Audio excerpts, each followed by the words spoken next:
ask, is your clerk on, Commissioner Lucy? Washoe County Clerk is here.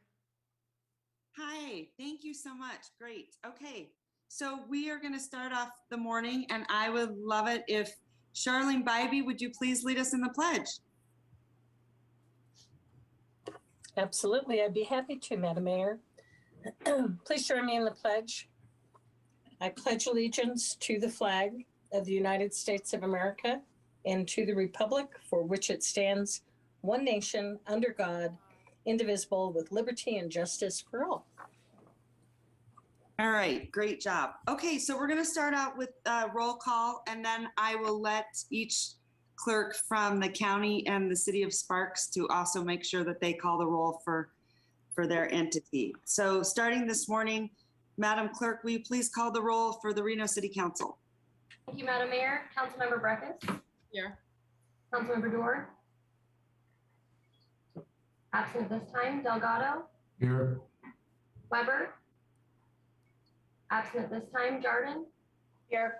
Reese. Here. Chevy. Here. Madam Mayor, you do have a quorum of the Reno City Council. Okay, thank you. I will now send it to Commissioner Lucy. Madam Mayor, Madam Clerk, can I get a roll call for Washoe County, please? Of course. Bob Lucy, Chair. Here. Ron Hartung, Vice Chair.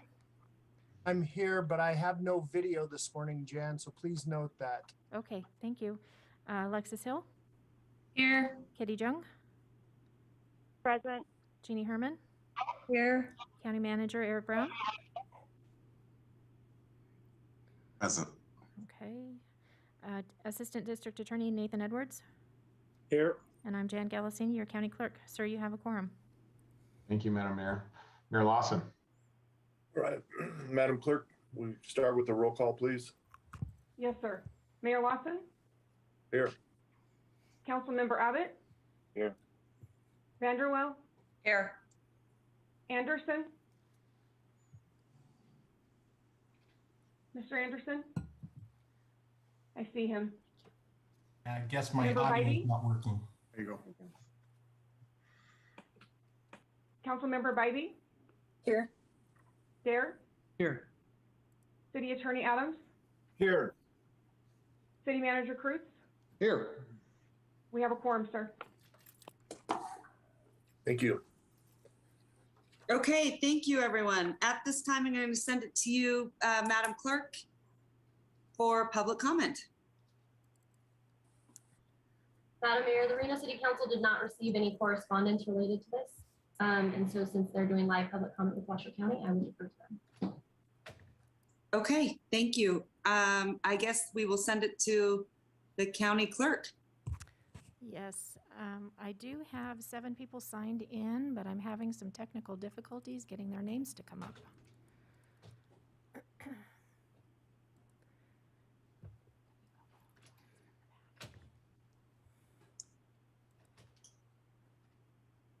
Okay, should we wait for that? Is it possible for you to just, We're working Call on that? it. Yeah, I'm getting the cards right now.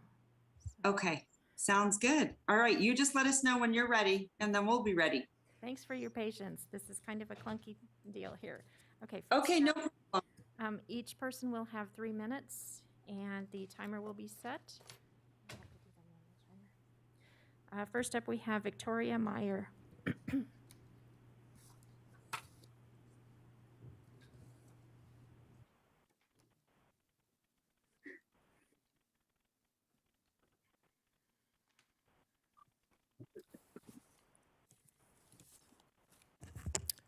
Good morning, Victoria Meyer. When in human history have we suggested or segregated or quarantined healthy people? Why the focus on vaccines?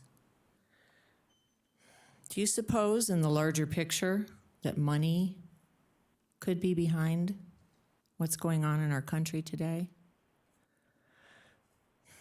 We have a situation we find ourselves in with Dr. Fauci now recommending mandated vaccines for our school children. We barely have one on the market for adults. The vaccine so far, according to VAERS, has over 13,000 deaths from the vaccine. That's more than what we're seeing here in Washoe County and across the country from the virus. The scales are tipping. What's going on? Why is it that we're forcing vaccines on people? This isn't about, this is about choice. This is about bodily autonomy. You people on these boards, you're all citizens of the United States. You're all people. I want you to step outside for a moment. Your roles that you have, your jobs. I want you to go home at night and think about what might be going on in our country. Why do we have to have 100% vaccinated people? Why do we have to force this? What happened to choice? What about all the people who can't take the vaccine? How about people who just don't want to? Why is there force and coercion being used? Washington State and 20 other states are now mandating vaccines on some level. We're mandating them here for crowds over 4,000 people. You can't go in unless you are vaccinated. All our higher education students, lining them up in TMCC in the hallway and making them get a shot, or they have to go home and they can't get an education.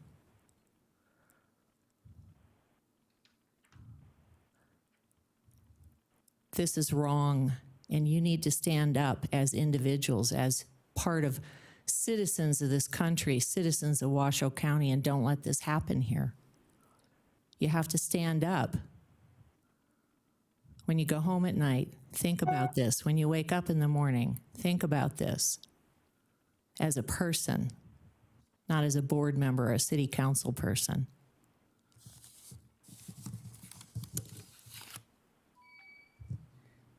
Next up, we have Nicholas St. John, followed by Stuart Hantee.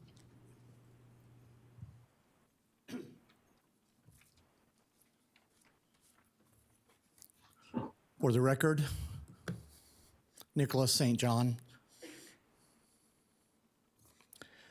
I have here with me a notice for you guys that have all tried to force, intimidate, or coerce somebody to wear a face covering.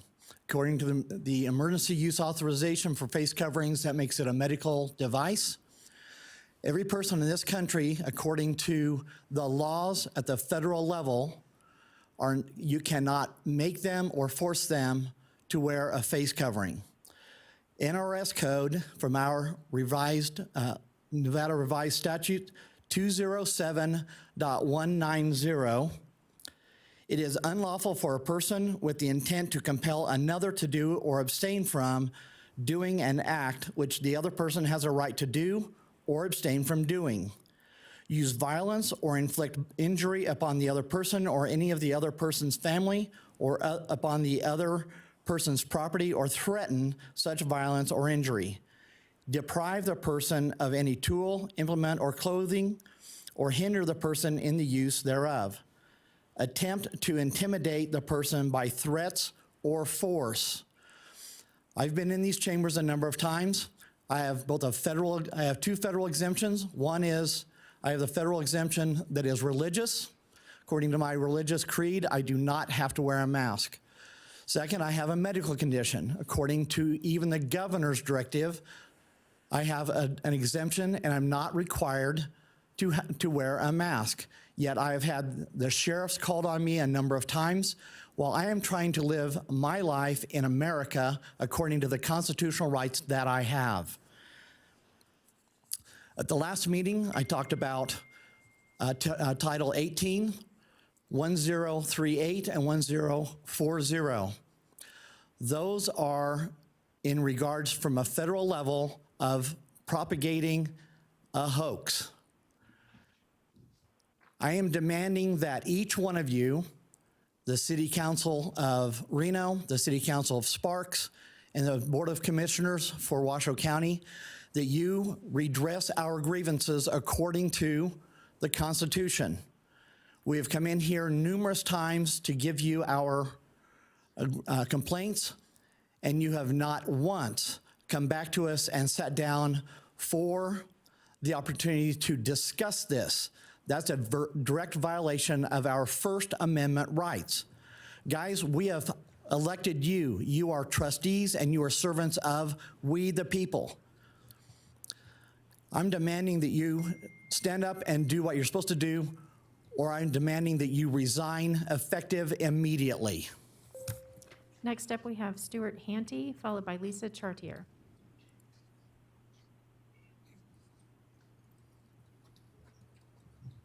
There's nothing about good and mourning that goes today. We, the people, as Mr. Nicholas St. John's just stated, is important for everyone on this dais to understand. I know there's numerous problems that are plaguing this community, and I'm going to address 3 of the problems this morning that is plaguing this community, this state, and this country. First off, the masks. They don't work. The vaccines, they don't work. I had the virus. I took the banned drug hydroxychloroquine. I was cured in less than 48 hours. My wife took it and then took the vaccine, which almost killed her. So as far as I'm concerned, those masks and vaccines are a non-item. This is my life. As for the homeless problem, each one of you accepts responsibility for what is plaguing this county and our respective cities of Reno and Sparks. The problem is out of control. These homeless people are taking advantage of innocent people. There's crime running rampant in the city, and you refuse to report the actual statistics of what's going on. These people are proliferating out into the outlying areas of the community, and it's only a matter of time before a major incident goes down, and I hate to say this, but potentially involving one of our school children. This is reprehensible conduct on each and one of your parts. You are here to represent the people. You have failed to do so. Ineptness and incompetence is the words of the day that I want used. There's a line from a 1976 movie starring the late actor Peter Finch called Network. I'm mad as hell, and I'm not going to take it anymore. And I'm not going to take it anymore. Lisa Chartier, followed by Julie Osborne.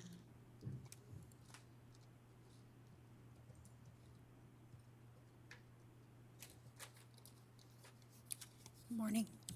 Good morning. My name is Lisa Chartier, and I'm here to peacefully protest mask mandates and vaccine mandates, especially in regards to our children and grandchildren who attend public schools and the colleges. We all know there's information on the vaccine dangers and the effectiveness of masks and against the viruses, which is no. They are ineffective. Vaccines are killing people and maiming people. However, this information is suppressed. There is mass censorship of this information, and consequently, people are not given accurate information and are being denied informed consent. What we are experiencing is medical tyranny and authoritarianism. Almighty God knows the truth, and I fear for your very souls as you willingly are causing harm and death to your fellow citizens. The choices you are making for the whole are unlawful and are seen and recorded, and you will be held accountable now and at the judgment. This whole thing stinks of the devil. As Pink Floyd said, as I was driving here this morning, I heard the song, "We don't need your thought control, and we want you to leave our kids alone." May God have mercy on your souls. You know, Jesus Christ said, "God forgive them, they don't know what they're doing." I don't know if you know what you're doing. I don't know if you truly know what you're doing, but get educated. Get educated now. This country's going down if you don't do something. Julie Osborne, followed by Janet Butcher.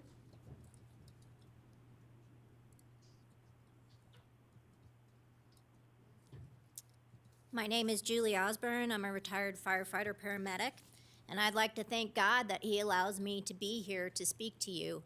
And I would like to pray to God that He infuses in you each the ability to do the right thing.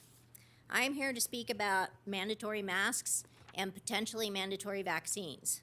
For every mask study that says masks works, there's another study that says masks do not work and that they are actually harmful.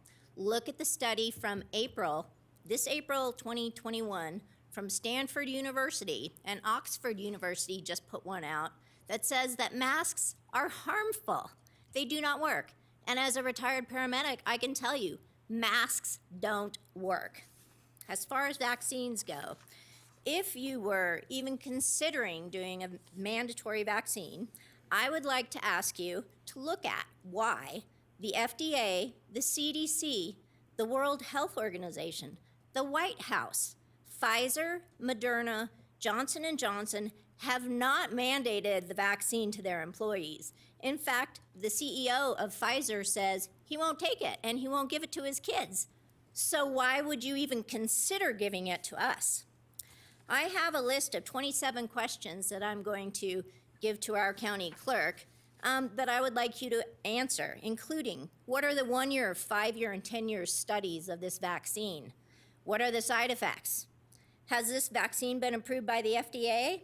What are the ingredients? Do we know the ingredients? If drug manufacturers are not liable for any of the harms caused, will you assume the liability?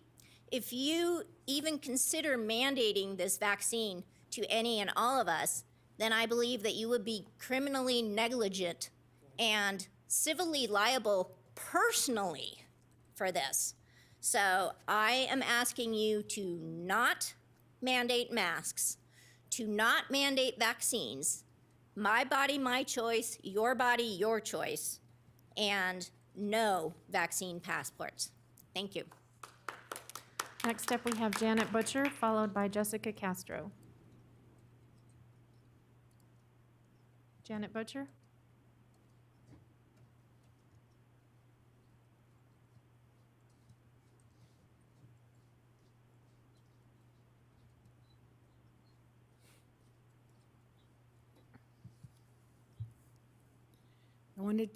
Is it started? Yes. Okay. I wanted to take this opportunity to speak to the city governments, as I've been before the county commissioners numerous times, and last week before the county health district. The crisis at our border with the drug cartels should be a huge concern to all of these entities and our state government. Why aren't these agencies standing up and demanding that the current administration in the White House put a stop to the open border policy? The opioid and drug, especially street drug crisis in our community and the country as a whole is spiraling out of acceptability. Please give this some thought and some real action. Why is it not important to keep our community safe and begin to push back against the influx of these drugs? Why not speak out about the fentanyl that is being allowed to stream across our southern borders? The illegal drugs being brought into our community should be a big concern as well, if not more, so the human trafficking crisis. The burden is put on our law enforcement, and they need to be recognized for their efforts. However, why is the burden placed on them when there is a solution at the root of the problem? I realize that it won't be 100%, but isn't it logical to start at the obvious place? Last but not least, let us also mention the spread of COVID and the Delta variant. If there is such a big concern about the spread of COVID, why are we allowing untested and tested positive illegals to be dropped into our communities? That is, if COVID is truly on the rise. If you think about it, the new surge has happened since the open border policy. The agencies are more concerned about a mask that does no good whatsoever to protect you from the spread, and an experimental injection that does not protect from getting or spreading the disease. Tomorrow is International Drug Overdose Awareness Day. The reason I'm wearing my mask is it's purple for that purpose. So I think that you need to really take a look at other things going on. It's important. And also, we all know, if you follow the money, we know what's going on. Jessica Castro, followed by Roger Edwards.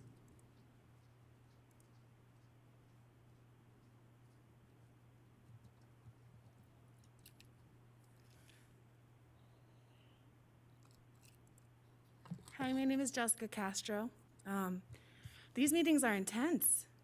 You get shamed by religion. Wow. Okay, I'm shaking here. Sorry, guys. So sex trafficking was brought up because of, this is actually a meeting for the homeless who are suffering extremely at our city's hands at the CARES campus. Sex trafficking is a huge reason why people are actually homeless. I'm not sure if you're aware of that. So children are not in major danger of our homeless. I was actually unhoused for quite a while, had a major drug addiction during that because I escaped from sex trafficking. That's why I was homeless. Your children were the last people I thought of during my homeless situation. So I can tell you you're okay. At the CARES campus, they don't have any blankets. They don't have any medical care. The food, I don't want to shame St. Vincent's, but the food is not okay, guys. And you know, why do we have casinos in this town if they're not giving back to the community? What's going on? Why in my entire advocacy do I not see donations, huge donations from our local casinos? You're putting the blame on St. Vincent's that the food is horrible, but what are you guys doing? Are you funding St. Vincent's at all for this? And if you are, then you need to do more. Our homeless are suffering a lot. I came here today with a speech. I left it at home, unfortunately, but that's okay. I see you get berated enough. So I would just like to plead with you guys to take a closer look at the CARES campus, please. Please, please, please. It's not okay there. If you want to end homelessness, if you want to keep their children safe from the homeless, of course, that's the fear that they're implementing here, you need mental health professionals. You need drug and alcohol counselors. You need trauma specialists. You need, I'm gonna repeat this one again, mental health professionals. You need a lot more out there than you have right now. So I'm going to ask that the people that are taking on the CARES campus, please look a little bit closer. I've been advocating with the CARES campus and with the homeless that are there for a long time now. I would love to answer any questions. Theft is a huge issue there. There's cameras, but they constantly get told that the cameras don't even work. There was a lot of inappropriate behavior with the staff that I'm hoping that gets curbed. I hope that that's taken care of properly when the county takes over. I'm sure we'll have more time to address serious issues.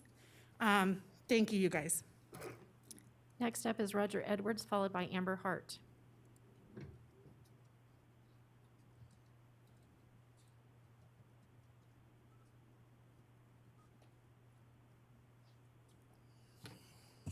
Good morning, all. Roger Edwards, for the record, 48-year resident. I've been on all the boards, all the commissions, 8 years on the Planning Commission. I first got on the board, the North Valley Citizens Advisory Board in January of 2000. Currently, I'm vice chair of North Valley's, well, I'm vice chair of what used to be North Valley's CAB. We don't know what's going on with that. Everything's in limbo. Seems like we've been disassociated or something. And, you know, you guys are here as a group and you have a chance now with all the voices and all the people at one place to talk about projects that affect everybody. And it can't just be the homeless situation. I'm not trying to demean that. That's certainly a major problem and needs joint efforts. And I see we got a bunch of interlocal agreements and everything else in the menu here in the agenda, but that's it. Are you kidding me? We've got projects that impact everybody here. Road projects, water projects, expansion projects that affect everybody, or maybe two of entities at one time in different areas. But like I live in the North Valleys and I've represented them in several different bodies. And, you know, we've got, it's not just a flooding problem at Swan Lake and Silver Lake. We're pumping treated effluent into Swan Lake to out of a sewer treatment plant that was found to be inadequate 10 years ago, and we put thousands upon thousands of new homes out there, and you haven't expanded it. That's a Reno and County item for sure. If you're gonna build in the valleys, you gotta have sewer treatment, and it's not on the agenda. Get it on the next agenda, please. You gotta expand it. It's a $55 million expense, but you know, every year that goes up, you can't keep putting it off. You gotta get it on the agenda for the group to talk about and come to a decision about the expansion. You gotta spend the money. You got between Stonegate, Lifestyle Homes, and Evans Ranch, you got 9,000 more homes already approved out there. What are you gonna do with the sewer? Come on, people, when you get together as a group, you gotta talk about things more than just one item. Please get it on the next agenda and talk about expanding the Reno Stead Sewer Treatment Plant. Amber Hart?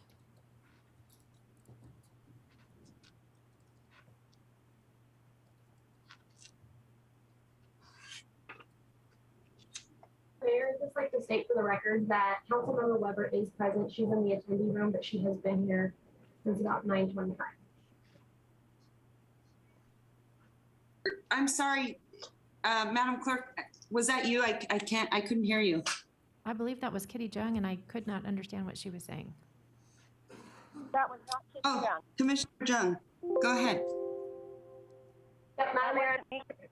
No, it was Nikki. I was just noting for the record that Councilmember Weber is present. She's been in the waiting room since about 9:20. So Washoe County is getting her moved over. I just wanted for the record to note that she is present. Okay, great. Thank you so much. Okay, Madam Clerk. Whoops. Amber may have is up to speak.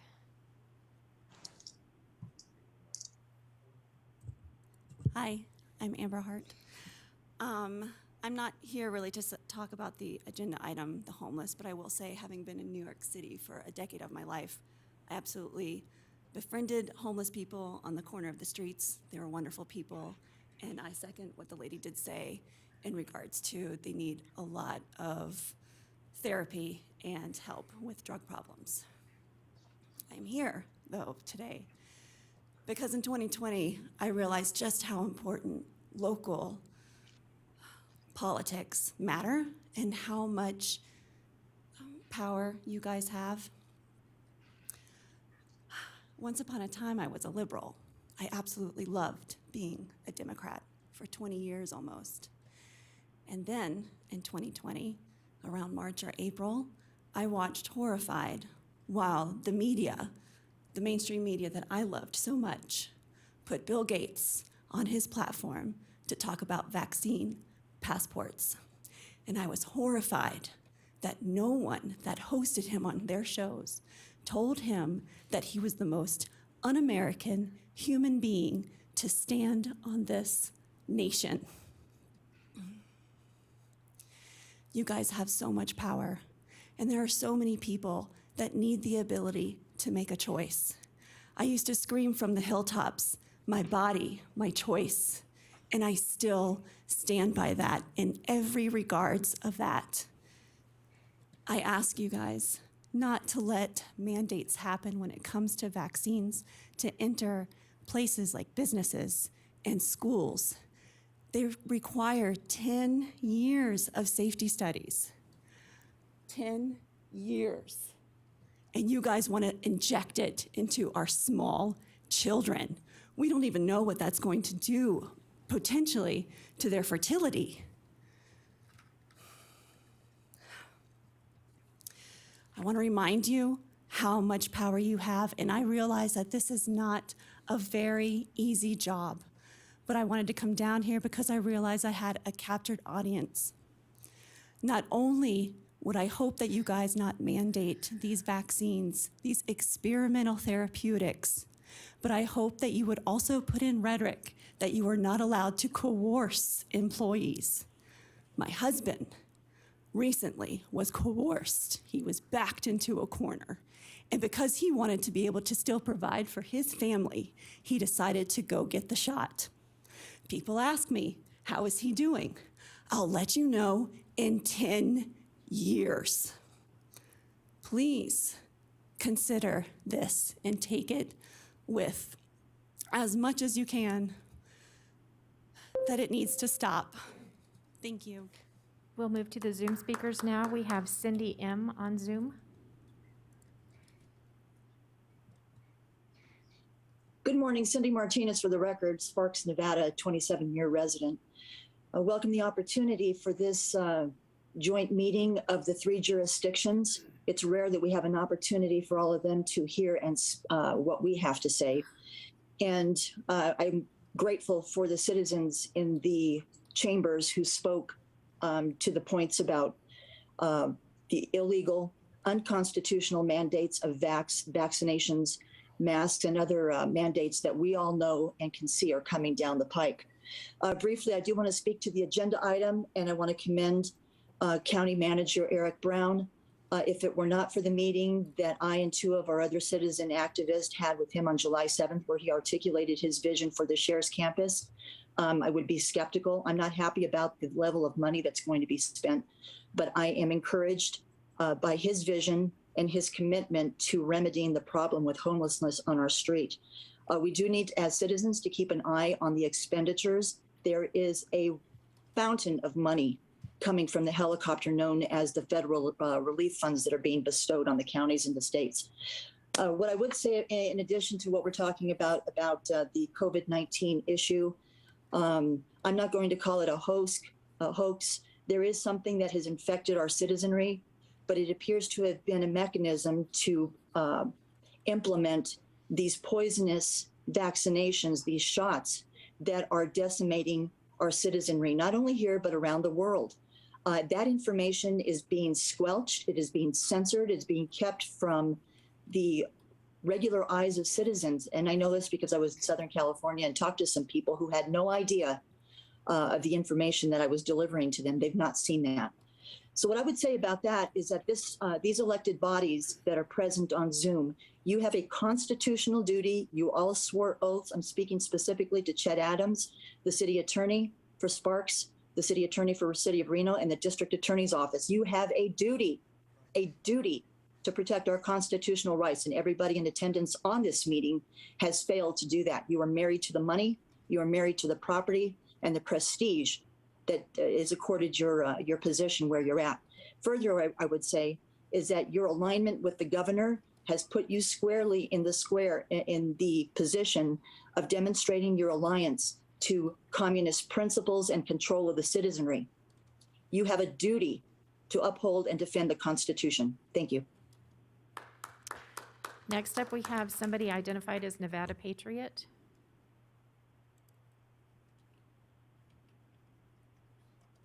Bruce Parks for the record. I would just like every one of you to know that if there's even one person living on the streets in our community, then our leadership has failed us. It is absolutely inhumane that we would allow anything like that in our community. We're better than that. Why does it continue to exist? Well, I submit to you that because our elected representatives who supposedly serve the community are not interested in solving the problem. There's too much money at stake, too much prestige, and as long as we have a homeless population, we can continue to get federal and state monies into our community instead of solving the problem. The CARES campus, I predict, is going to be a dismal failure. It was wasted money. As evidence of that, as you turn into the driveway that leads to the CARE campus, what do you see? You see homeless encampments right there on the street.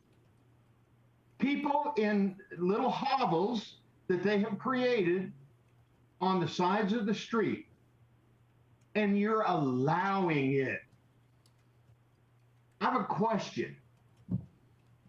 Now, I know that this format doesn't allow a question and answer period, but here's a question I have for you. If you're not going to enforce the laws that we have on the books, then why have them at all?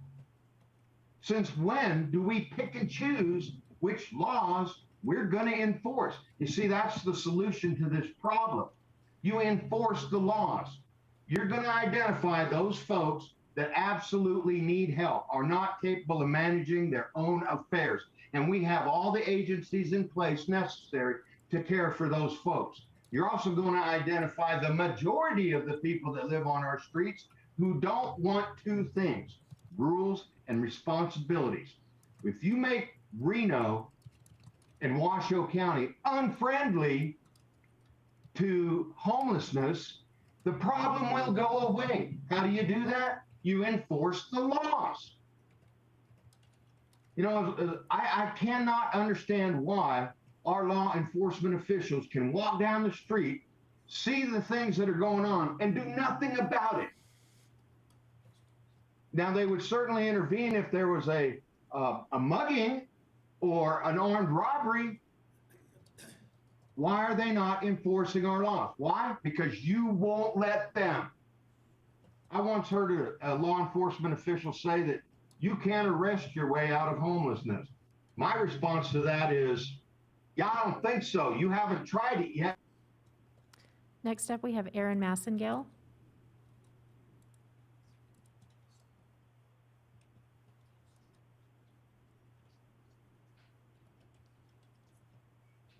Hello, good morning. I'd like to request that we agendize and pass a resolution to end the public health emergency and to ban vaccine passports or any other discrimination based on medical status, vaccine status, or any sort of documentation certifying an individual's vaccine status. This is going to create a two-tier society and promotes segregation and discrimination on all people. And I'd like to end with a quote from my friend and CEO of Urban Global Health Alliance, Kevin Jenkins. It's time we sound the alarm. Black Americans have a deep understanding of the tyranny that is at our doorstep. We have been the most experimented on, exploited, and commoditized group of people on the planet. There is no splitting hairs on the issue of body sovereignty. It is simple as this. Slavery is slavery, discrimination is discrimination, and segregation is segregation, regardless of your health status, race. Any person or group that suggests otherwise is a modern-day slave catcher. Margaret Sanger's Negro Project is still in effect, but now it applies to everyone. Thank you. That is all the public comment that has signed in. I did have an anonymous comment that was submitted through Zoom that will be placed on file for the record. So there is no more public comment. Can you read it? Okay, thank you. So if there's no more public comment, I am going to send it to Madam Clerk. I believe we are on approval of the agenda. So can I get approval of the agenda from actually, I'm not going to send it to Madam Clerk. I apologize. I'm going to ask the body to give me motions to approve the agenda. So moved, Councilmember Reese. I have a motion from Councilmember Reese. Do I have a second? City of Reno. Second. I have a second from Councilwoman Jordan. All those in favor say aye. Aye. All those opposed? Motion carries. Sending it to Commissioner Lucy. I don't know, maybe you don't have to. We have, Go we ahead. need, we need approval of the agenda. I'm looking for a motion for the City Council of City of Sparks. I move to approve the agenda as submitted by B. Second. Motion by Councilwoman Bybee, a second by Christopher Dare. Any further discussion? Seeing none. I'm on my computer mode. Please, all those in favor signify by saying aye. Aye. Aye. Opposed? Motion carries unanimously. You can turn it over to Commissioner Lucy. Thank you, Mayor Lawson. I'm going to turn it back to Mayor Sheeby. Okay, thank you. All right, so Madam Clerk, at this time, since we've gotten approval of the agenda, let's move into presentations. This is item 5.1, update and discussion on the Nevada Cares Campus. Homeless Service Campus Capital Project located at 1775 East 4th Street, Reno, Nevada, 89501. And so I'm going to hand it over to staff.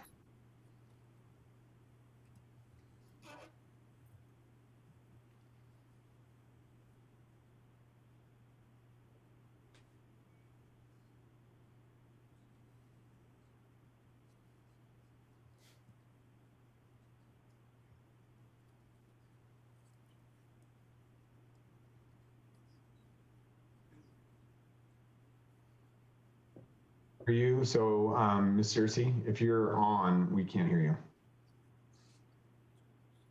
I apologize. Can you hear me now? We can hear you now, Ms. Searcy. If you want to start over for us, please. Thank you. Yes, thank you, Chair Lucy. Good morning, and thank you for having me today. Dana Searcy, Washoe County Housing and Homeless Services Manager. A little grounding to start off this morning for anyone listening today not familiar with the location of the CARES campus. The star on this map indicates where the CARES campus sprung building is the emergency shelter. Number 2 on the map is our safe camp. 3 is Hope Springs, the tiny homes. 4 is Village on Sage Street. 5 is our Community Assistance Center on Record Street. And 6 is Our Place. As a reminder, phase 1 to date has been about $17.6 million investment into this community. That included all of the land acquisition for the CARES campus itself, as well as some future investment into housing over on the 3rd parcel, which is for our Reno Housing Authority. In addition, that shelter was built 46,000 square feet. It currently has 604 beds and lockers for those beds and storage. It also included the outdoor self-contained restrooms and shower units. Here's a few pictures from the sprung, one outside and the beds inside. And a few pictures of our temporary safe camp location, which was added about a month after the shelter opened on May 17th and the safe camp opened on June 17th.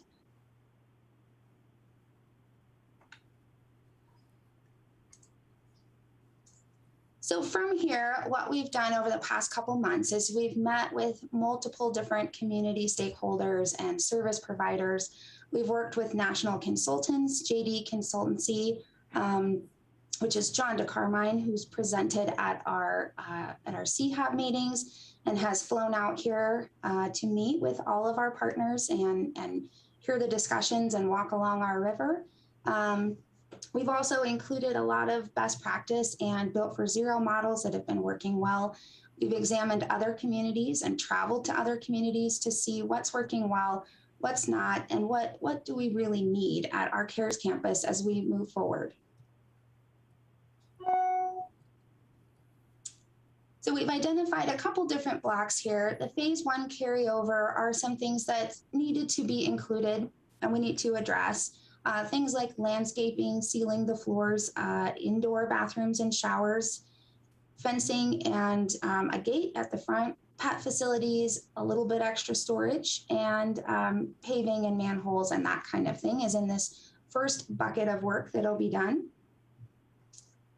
The second bucket includes all of our phase 2 items, an intake office, security, storage, cafeteria, and the meal service, 50 bridge housing units, what we're calling our day center, which really will serve as a hub of homeless services for our region, a place that anybody can go, whether you're being released from jail, being released from a hospital, or if you're on the verge of losing your home. This is a good place to start. We'll always have staff there with a central service hub of information and services. Also, case management, therapy, office space, all very important things. Partitions, this is a best practice model. It's in place at our place and it's working very well, where we create these little cubby style units, pretty small. They're about 8 feet by 5 or 6 feet. and they're like pony walls almost, so that everybody has a little cubby to themselves, a little more privacy as you engage into more intensive case management and step through the different processes and models that are at the campus. Also laundry facilities and maintenance and facilities area. In addition, we need to address the Governor's Bowl. Obviously, a lot of land prep goes into that site. It's pretty low. It's about a 35-foot drop right now. We're working to fill that bowl with some extra dirt to bring it up closer to the top. A lot of road paving, all the utilities need to be brought in, and then as well as building out that safe camp in a more permanent structure with bathrooms and shade structures and such. This is a quick view of what the campus looks like with our drawings. Again, not a lot of detail here, mostly just boxes to indicate where each piece is. We're going to zoom in here on the CARES campus in a moment, but really just a view of the CARES campus shelter area versus the Safe Camp, our future housing program with Reno Housing Authority, and the Future Hopes Clinic, which is slated to go in that purple area. And then that zoomed in look here. The idea is to really split that sprung in half by moving our cafeteria into the middle of the sprung where that pink box is. One half will be the emergency style bunk beds. The other half will be the, step up with the improved case management or more intensive case management for anybody who is willing to engage into that, a little more like the Our Place model, cubby style single beds. These blue sections that are attached to the campus, to the sprung, are the bathrooms and restrooms. You'll see here there's bridge housing, our day center, and all the offices are that yellow and orange building. And then the gray is extra storage and maintenance. This is all built out to have more green inside. A lot of feedback that we received is that people would enjoy more of a campus style where they can spread out and spend some time outside on the grass. And this is a summary of all the costs. It's a very large number, as we're all aware, but it is essential. We are confident that this is going to be a very good investment into this campus to make this really, truly that next step where we're seeing people get housed, and we're seeing that transition from simply housing people inside the emergency shelter to it being more of that temporary stop that we want it to be as we're moving them into permanent housing. This is a breakdown of what the funding looks like. The Capital Campaign Committee has set a goal of $6 million of the $38.4 million that's identified in the interlocal agreement. And the rest of it will be cost shared from the 2 cities and the county. Again, this is all outlined in our interlocal agreement.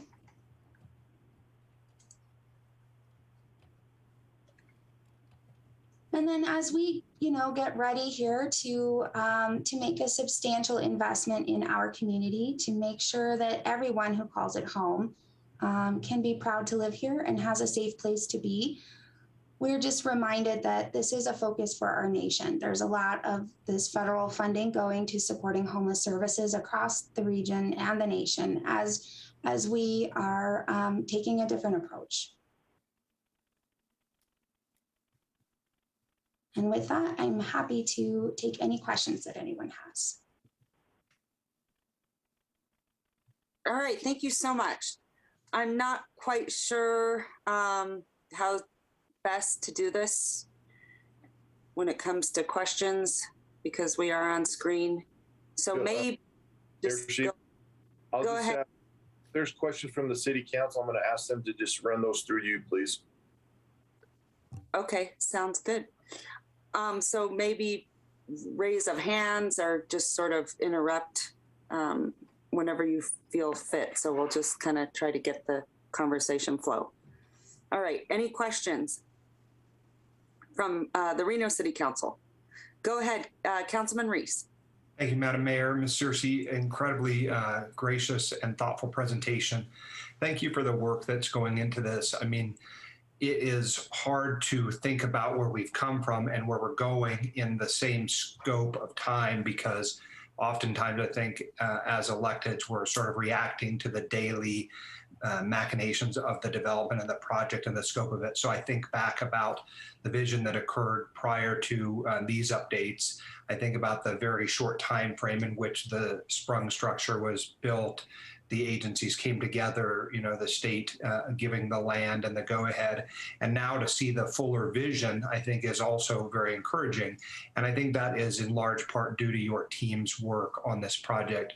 Obviously, each of the cities are also contributing, I think, both in the financial cost burden, but also in the design aspects of it. So again, I just want to start by saying thank you. Your staff is working incredibly hard. I know you personally are putting in, you know, the Yo person's labor that is allowing this to come forward. The drawing that you put up that has all of the color-coded buildings and some of the different advancements, what is our time frame for how long it's going to take us to bring that to pass? Is it all tied to the capital funding element of it, or are there phases? How do you see it going as we move forward into some of those buildings? Like the daycare, for example, seems like a crucial need. If you can't have daycare, it's very hard to get through some of the work that you're going to have to do both on the human counseling side, but also being able to go off campus to work. So that's just one example. What is the time frame for the items that are identified there? Yeah, thank you for the question. The main time frame that we have right now, we're all looking down this construction and logistical challenges as we navigate forward. We are dividing this into two different sections of construction. The first set is going to be the sprung. That will include our cafeteria, all of the restrooms, showers, and laundry facilities. And that is slated to happen. Hopefully, construction will start in April. We're slated right now to open bids the beginning of March and be ready to move forward, provided that, you know, everything aligns on the logistics side. The second set right now, everything is slated hopefully by mid-summer, by June or July next year. That will be all of the new buildings. We're very, very sensitive to the fact that we do have 600 individuals who are currently living at that shelter. We will also have construction going on in the bowl for the safe camp. So it's very important to us to make sure that as all of these construction projects begin, we're really focused on how do we keep everybody in a safe place where they can stay throughout the process. So to what I'm sure you're alluding to, it will be a long process. The campus will be under construction for some time, but we will ensure that through that, the critical pieces of being able to support those individuals maintains in some form or fashion at the campus. And then, Ms. Searcy, my second question is about the permanent, or I guess the supportive transitional housing that you've identified there. Is that the parcel that the Reno Housing Authority owns, or is that in addition to the idea that the Reno Housing Authority owns a significant portion of the acreage adjacent to the campus? Yeah, so it's in addition. Initially, what the thought was that Reno Housing Authority would focus on a transitional housing program.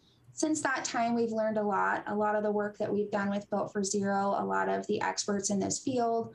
We know that transitional housing is not really a best practice. That permanent supportive housing model that we really need in our community is that model that allows somebody who may never live on their own the opportunity to have a safe place to call home and still have access to case management and that kind of thing that will help them stay stable. We've lost a lot of those units over the past several years, and that's really the focus. And I won't speak on behalf of Reno Housing Authority, but I know in conversations with the City of Reno staff and Reno Housing Authority staff, everybody's kind of moving towards that direction.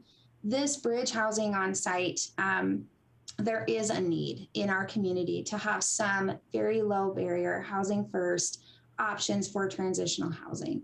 Whether that becomes, there's a lot of targeted programs that we have, a lot of workforce development type of programs, a lot of let's try out a roommate type situation before we move you into an apartment and everything falls apart. Let's put you there and let you pay some rent to build up some renter's history. And then when you go to work with a new landlord, you can bring that renter's history with you.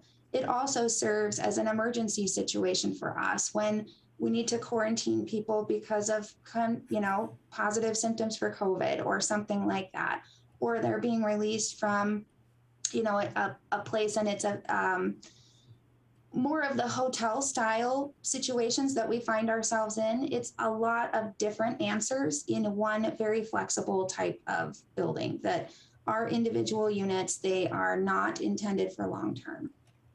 And then my final question, Ms. Searcy, is your best practices. When you use that word, I think it's an important one and our community has to understand it. Can you tell me what best practices we're putting towards talking with our unsheltered community in the planning process?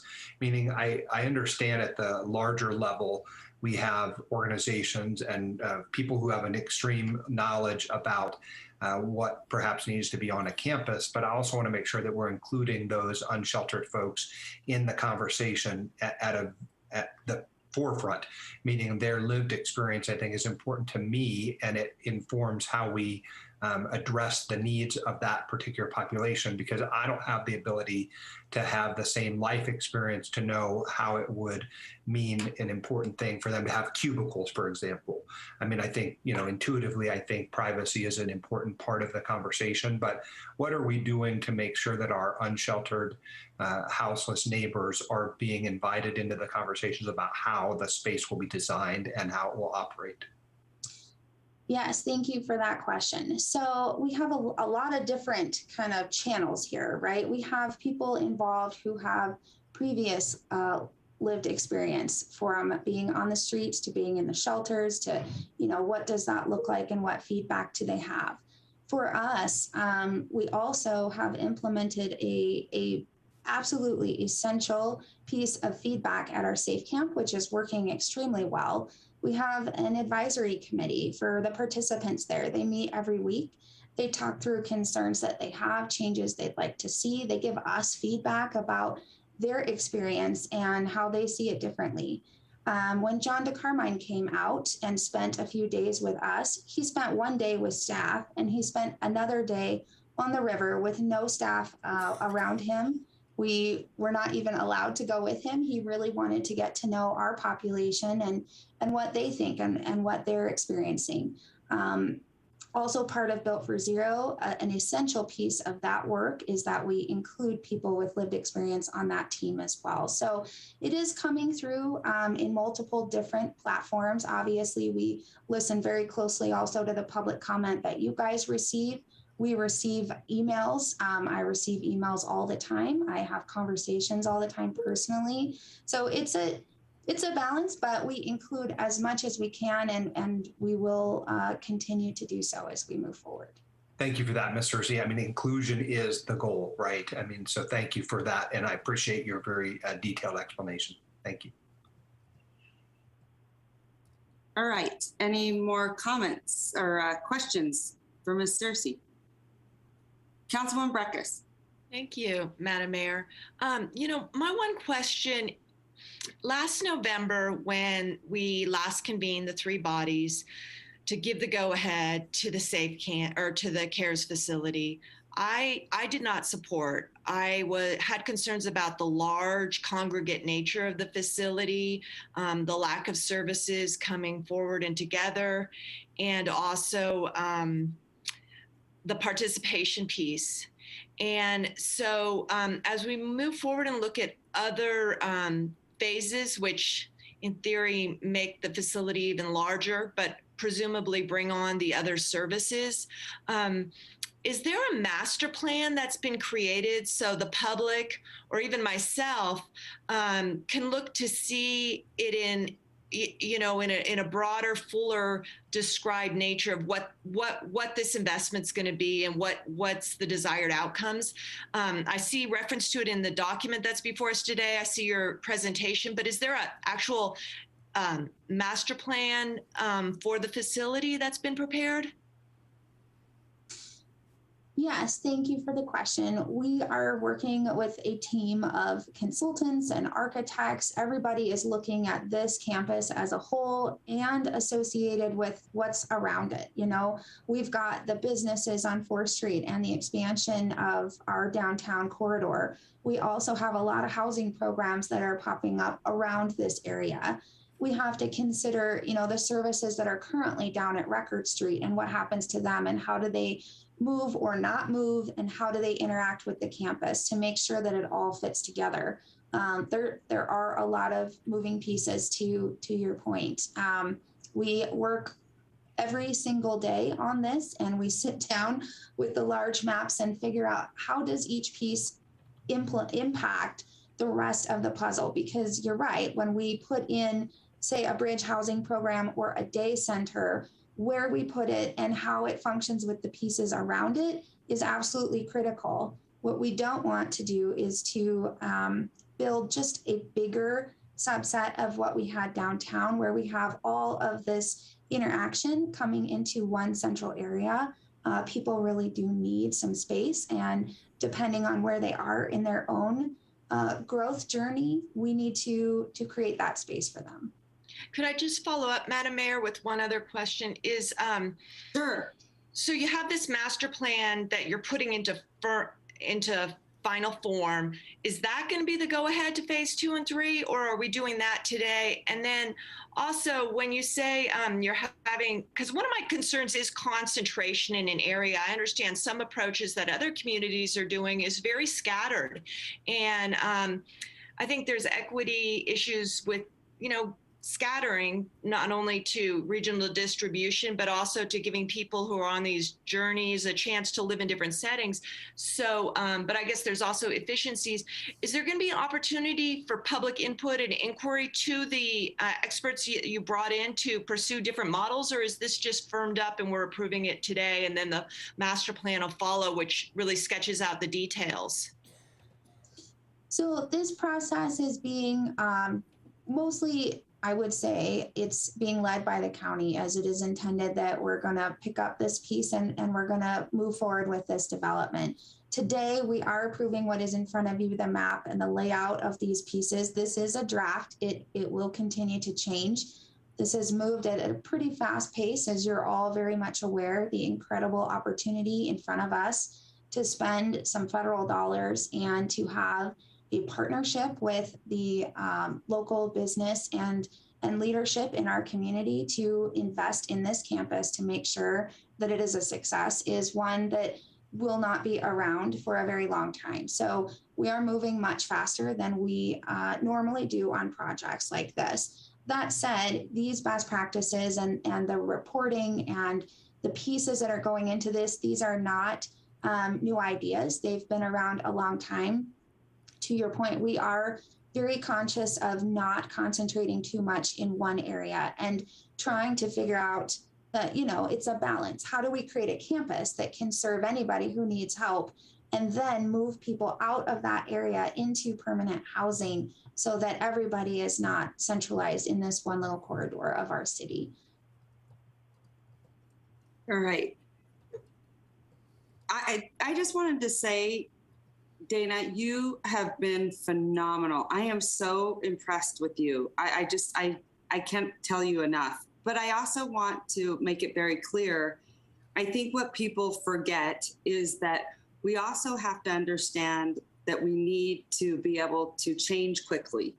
And I think a really big example of that has been this pandemic. I want people to know, I think something like this would have happened 3 to 5 years down the road. But instead, we saw a critical need. We saw a critical need now. And everyone sort of jumped in and made it happen within record speed. And so with that being said, you know, times do change for what we need. And so this pandemic has really highlighted that. So I do think that we need to be constantly evolving, changing, growing, and addressing those needs that are those needs for now. But I also want to commend all of the entities for saying we need this now. And it's been pretty phenomenal. And so I'm really grateful to all the entities and to your hard work, Dana. And I think what is really promising is the services.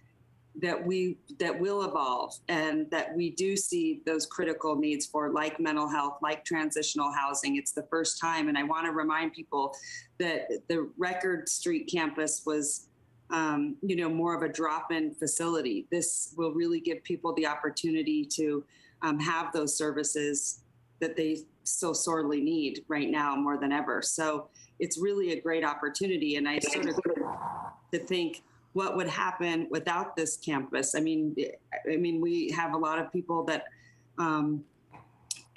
obviously in public comment were very discouraged, but I don't think they really realize the compassion and the love that really goes into this, and seeing the need now. Can you imagine if we didn't do it now?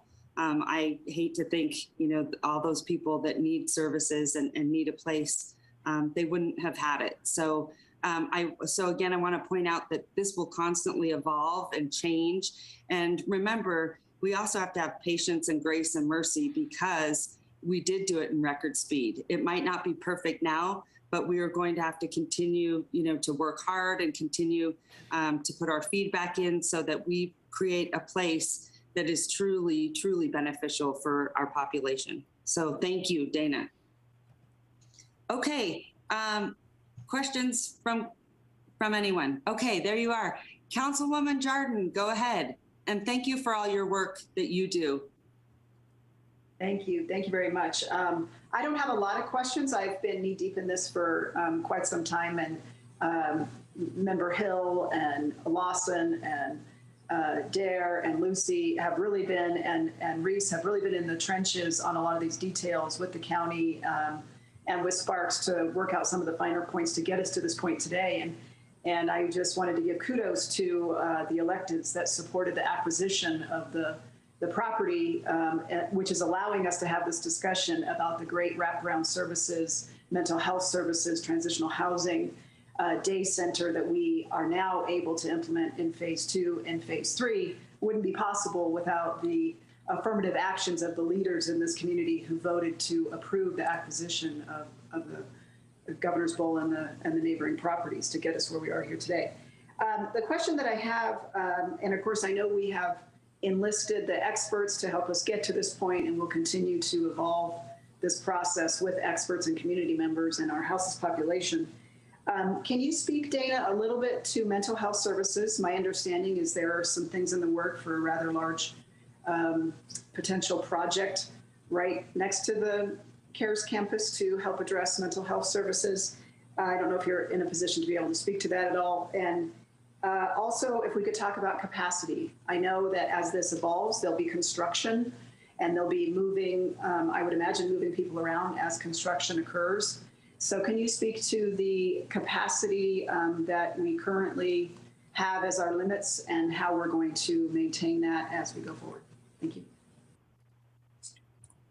Yes, thank you. I'll address the capacity, and then I will ask either Eric or Kate to jump on the mental health services that'll go closer to the campus. So the capacity, it is not our intent to significantly reduce capacity inside the Sprung. What our intent is to address, a lot of people will not choose to come into the Sprung because of the truly congregate shelter nature. People appreciate their space. That's what we're seeing at the Safe Camp. And the idea is to provide more of a menu of different options. So while we would overall not reduce the capacity at the campus, we'll be spreading it out into bridge housing and these little cubbies and Safe Camp and that kind of thing. The idea, again, is to create different spaces where people in their own desire can choose to be in a different setting. If you'd like a little bit more privacy, we're adding a little bit more case management, that kind of thing. One of the things that we're really focusing on as we move through this design and construction process is to make sure, as you guys all know, we do not know what the future holds. We don't know, we didn't intend to have women there. There's a larger need for women than anybody knew at the time that this or our place was built. We don't know what the future holds. And so the intent of the buildings is to build larger spaces that can be modified if we need to. The cubbies are really nice. If we need more capacity, it'll be flexible enough that we can do that. We can use our cafeteria or our day center for overflow places when the weather is cold or it's really smoky and we need to open up additional buildings for supportive services. So realizing there's an ebb and flow and capacity needs change. It is not the intent of anybody to not accept somebody to offer them a bed if anybody needs a place to go. Can you speak to what that number is in those various opportunities? What is that number? Sure, I'm happy to. In the interlocal agreement, as you've all read, there is a statement that we will not reduce capacity without the approval of the managers, and it is not intended to reduce any time until construction starts into the future. What we're really looking at is about 515 inside the building itself, inside the sprung, between all of the emergency beds and the cubbies. The cafeteria allows space for the additional 100 emergency cots. In addition to that, the 50 bridge units would be available for double occupancy. And we're still looking at 50 down in the safe camp. Thank you. Can I have Councilman Bear. Thank you. I just want to share, and this is kind of to our community, and in the end, I will have a question, but it might seem like things just all of a sudden move quickly, and on this particular project it did. But we've been having these conversations for years, working on trying to find a way to not just help this population of people, and I think somebody said they're on their journey. We can call it whatever we want. They have needs, and we want to try to help. But we also have a citizenry that live here, and we look around and we drive around and we go down to our rivers, and we know there's a problem. And that's something that the same people on here that want to see us do something or have complaints sometimes also complained about that. And I just want to speak at large to say, we are problem solving. We are working together. And I commend those on here for moving forward. Sometimes when it comes to government, we're very shy to take steps. And it's because of sometimes the backlash we get of people's conversations.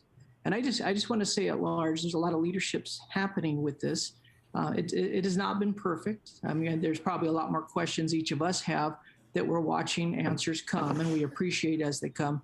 But what I want everyone to understand too, that, I mean, we all know this because we've been talking about this a lot, but having a conversation in public so those out there understand there's a true infrastructure being built underneath this with Built for Zero. And that is something that is crucial. I mean, mental health, all these things we've talked about, I believe they're coming. It's just a matter of getting it all in place. Hiring is difficult. People know that right now. But can you talk about Built for Zero for a second and how this is really the infrastructure of what we're doing, because it gives us the data. It opens up doors for our community to be involved. It opens up doors so we have our nonprofits that are not just sitting out doing their own thing, but we're all working together, not in silos. I think for the first time, I'm actually kind of excited about what is to come. And I'm looking at all this going, I can't wait to see it come together. But can you speak to that? I know that's kind of a direction more than a question, but that to me is real important for our community to understand. Thank you. Built for Zero, as you all are very much aware, is really at its most simple, in the most simple way you can say it. It's about including everyone, all of the service providers, all of the governments, all of the people who need supportive services in one fashion or another, together at the table to make sure that things make sense, that we're addressing holes that exist in our community, and that we're talking to each other and sharing the data that we have. Through implementing Built for Zero and working to increase the data sharing that is occurring, to make sure that we all collect data and put them into a central database that we can then sit around the table and do case conferencing is what it's called. But that's where we house one individual at a time in the most appropriate and safe place for that one individual. Everybody's different. Everybody has different needs.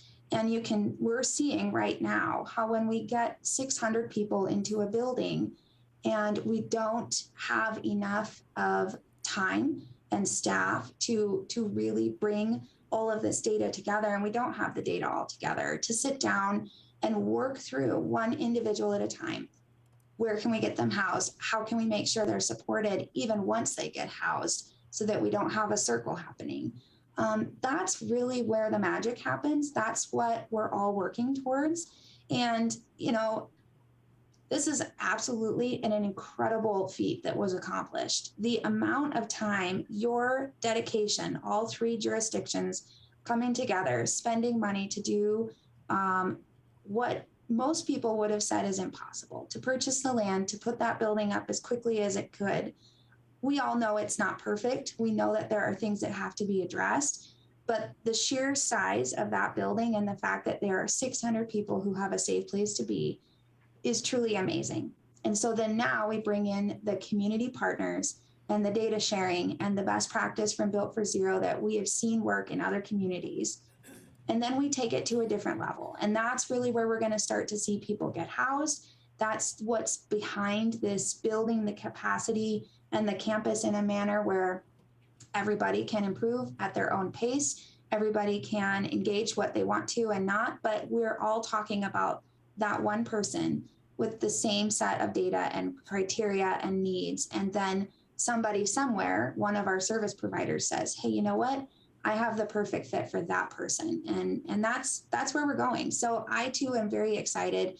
I hope to continue to update CHAB each month with the progress that we are doing as far as data and bringing all of those service providers together, and that you will start to see those numbers again slowly decrease as we start to make progress. Okay, great. All right, so next up we have Commissioner Herman, and that will be followed by Councilman Adams, I believe. So go ahead, Commissioner Herman.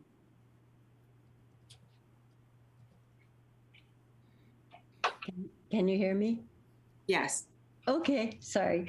I'm kind of working in the blind here. Dana, you have a huge responsibility, and I don't like to be a wet blanket, but right now we are dealing with life and death situations, a lot of them being ignored. We've got rental problems where landlords are losing their properties because we're not helping them by helping them with their rental payments. We are, being responsible for asking so much of the tax-paying citizens that are left, and I'm concerned about financially living on borrowed time with all this government money and thinking about tomorrow's responsibilities. Are we biting off more than we can chew for our tax-paying citizens? Are they going to be able to afford this in the future? My questions are over. Thank you, Commissioner. So a couple of things there. Staffing, we are, our team here, we have hired quite a few subject matter experts in this field.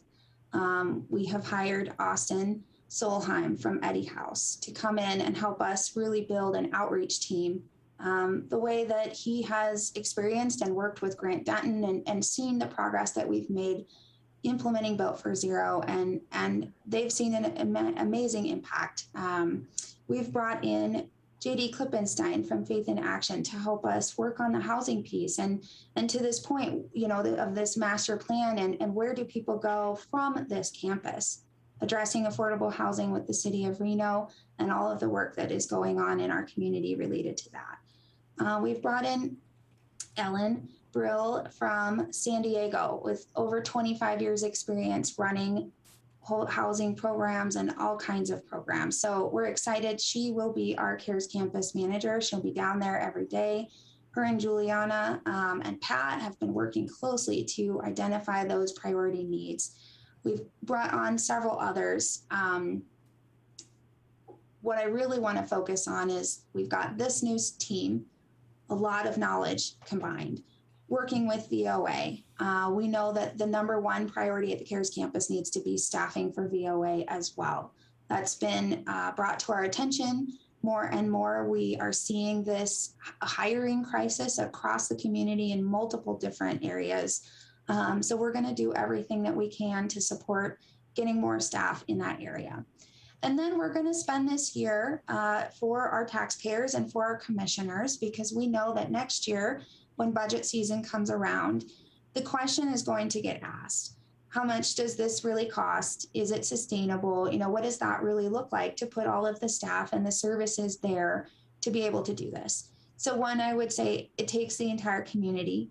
It is a really big nut. And right now, because it's growing and changing so much and the need is so great, that number is very high.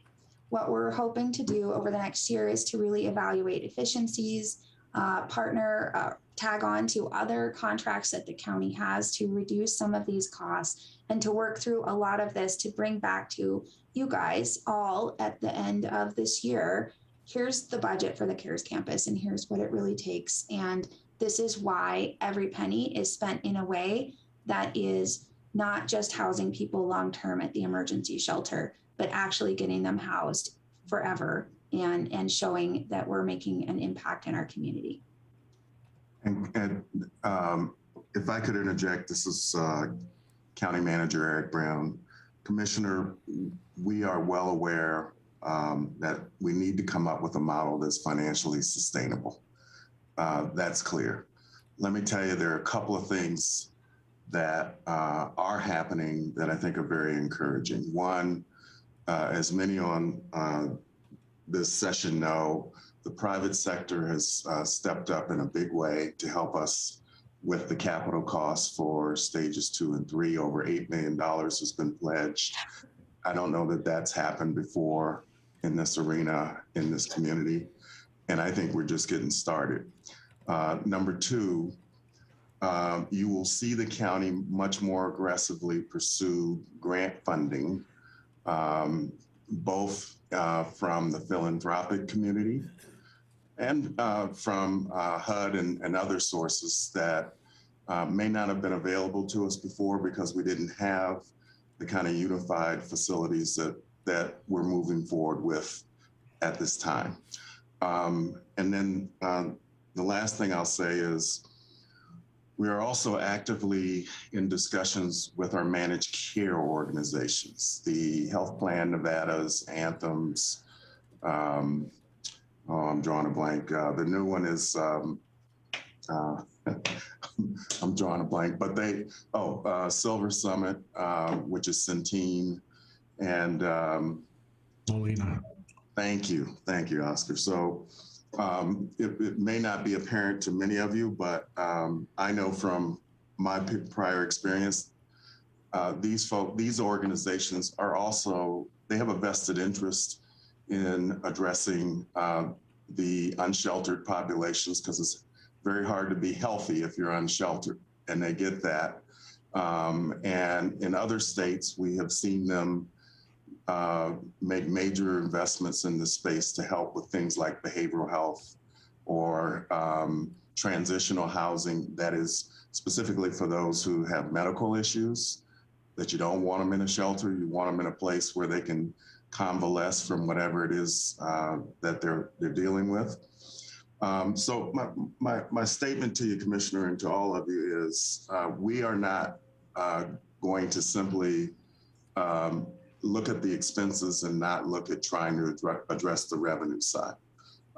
We will be taking actions, and we are taking actions to try to do that as we speak, so that the expenses that we're incurring to serve these populations are not just being borne by local taxpayers. All right. Thank you, Mr. Brown. Okay, we're going to go to Councilman Adams, I believe. Madam Chair, thank you. This is Chet Adams. I appreciate the promotion in rank, but I'm just a lowly city attorney here for the city of Sparks. Oh, sorry. Well, there you go. You just got elected. All right, Mr. Adams, go ahead. Thank you. Because my client is one of the stakeholders in here, I wanted to address the public comment that there were allegations of inappropriate conduct of staff toward the homeless being housed inside of the facility. And Dana, my concern is that from a legal standpoint, there's a possibility that the three contributing entities could be jointly or severably liable if there is not a meaningful and effective process or procedure for, reporting and investigating claims of staff abuse or inappropriate conduct against those residents. And my question is twofold. One, what process is currently in place to address allegations of inappropriate conduct or abuse against the residents? And two, does this process extend to both staff and fellow residents? And thank you, Madam Chair, for your consideration in allowing me to speak.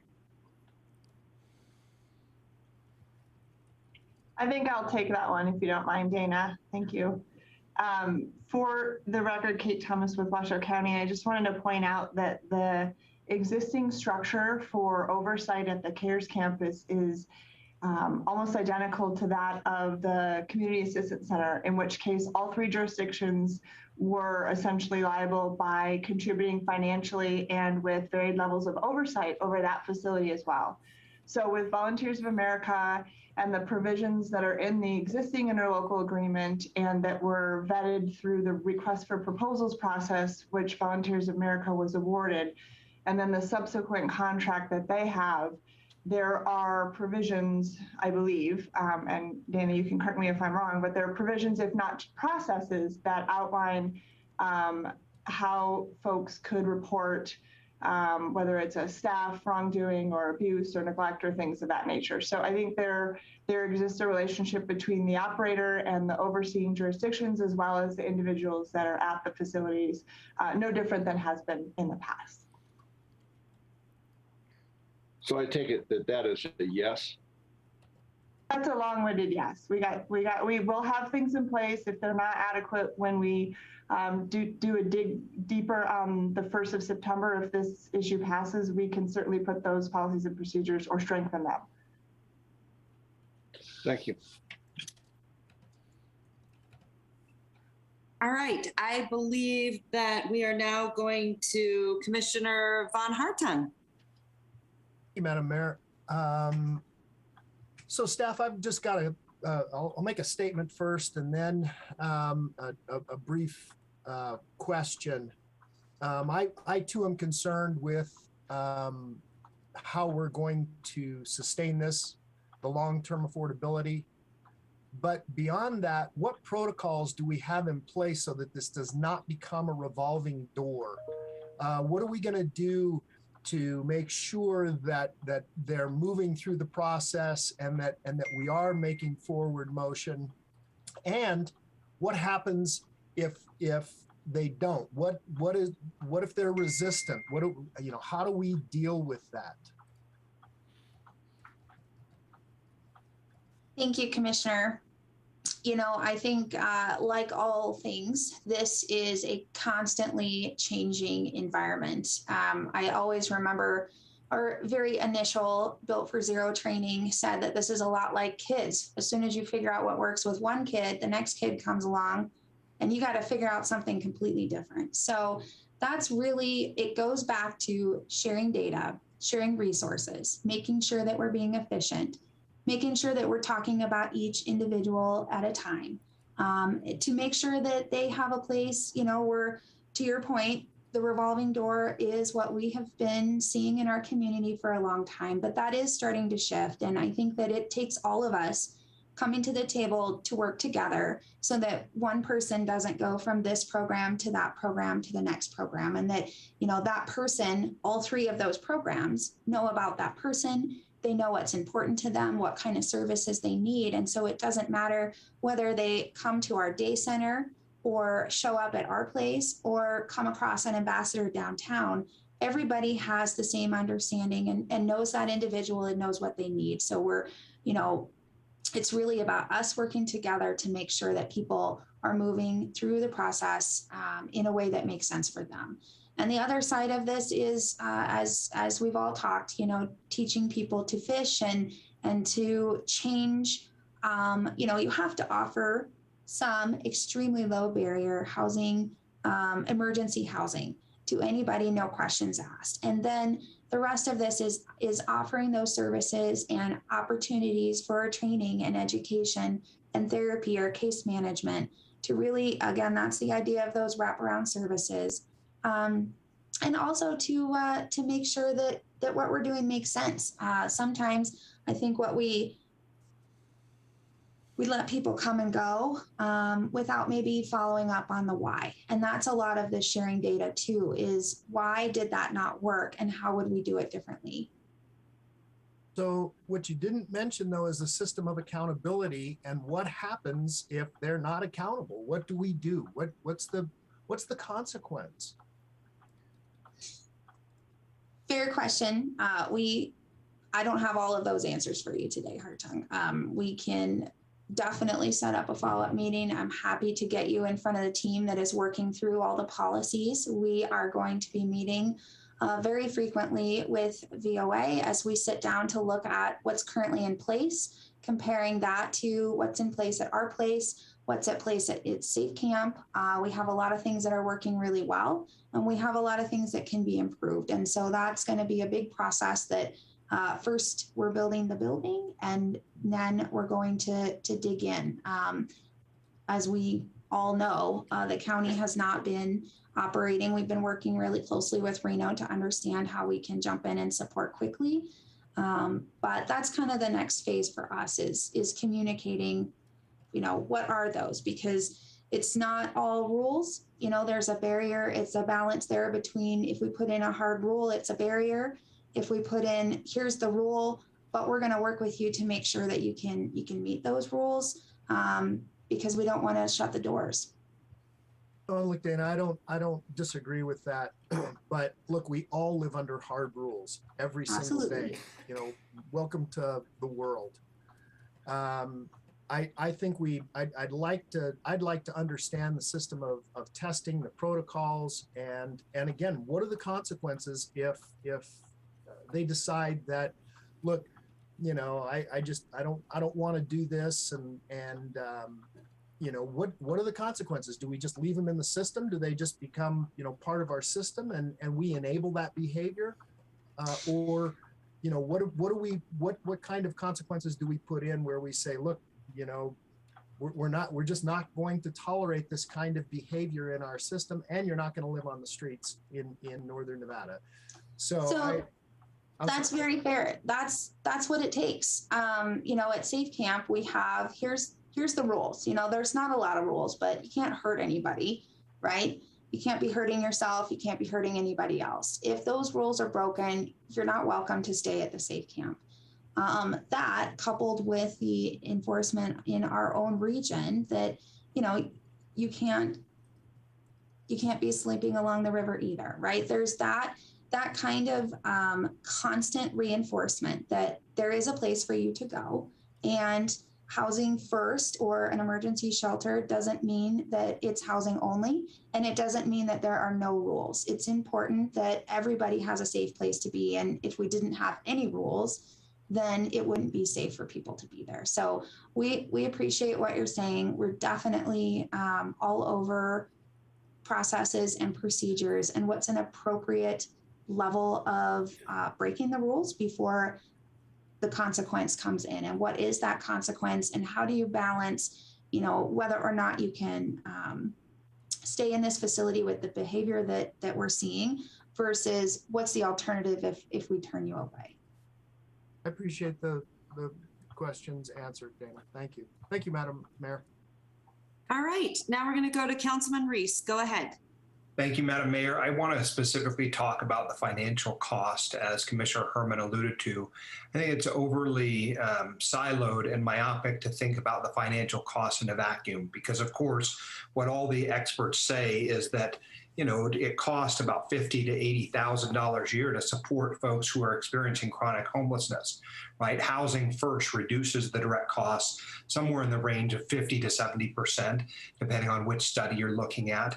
Now, obviously, there's also enormous healthcare costs. Councilmember Delgado can speak to that better than I can, but when you're talking about this specific population, when you start to talk about what we are spending in healthcare costs, it's pretty staggering. Then there's the environmental costs. We know at the City of Reno, because we've been spending a lot of dollars on the environmental costs of making sure our river is clean, and those costs add up. The criminal justice system has a cost, right? As we push people into our jail system, and then we have entire units in Washoe County's jail that are dedicated mostly to folks who are chronically homeless.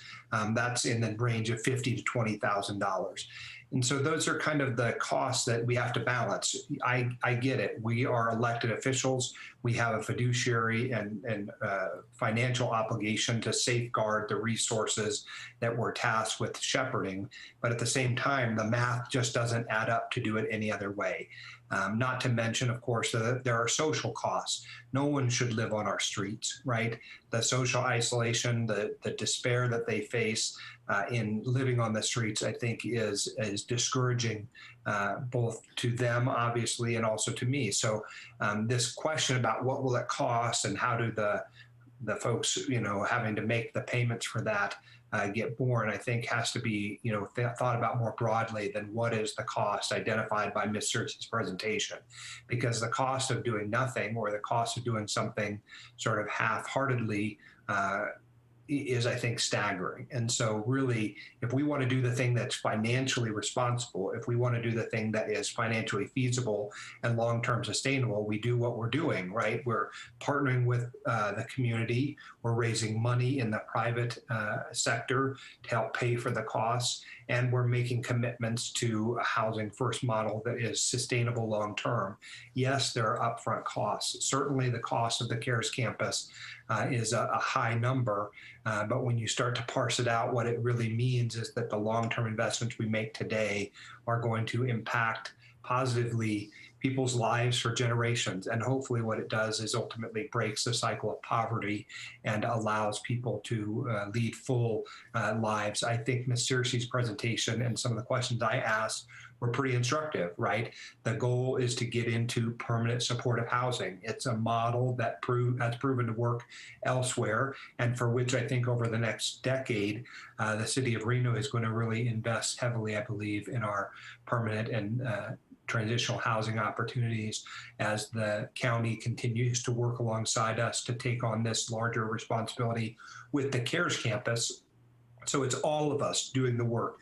The city of Sparks equally, I think, understands the importance of it as a city, but also knowing that we have all of this to do, it can be sort of daunting to think about it. Well, what do you do when you have an elephant to eat?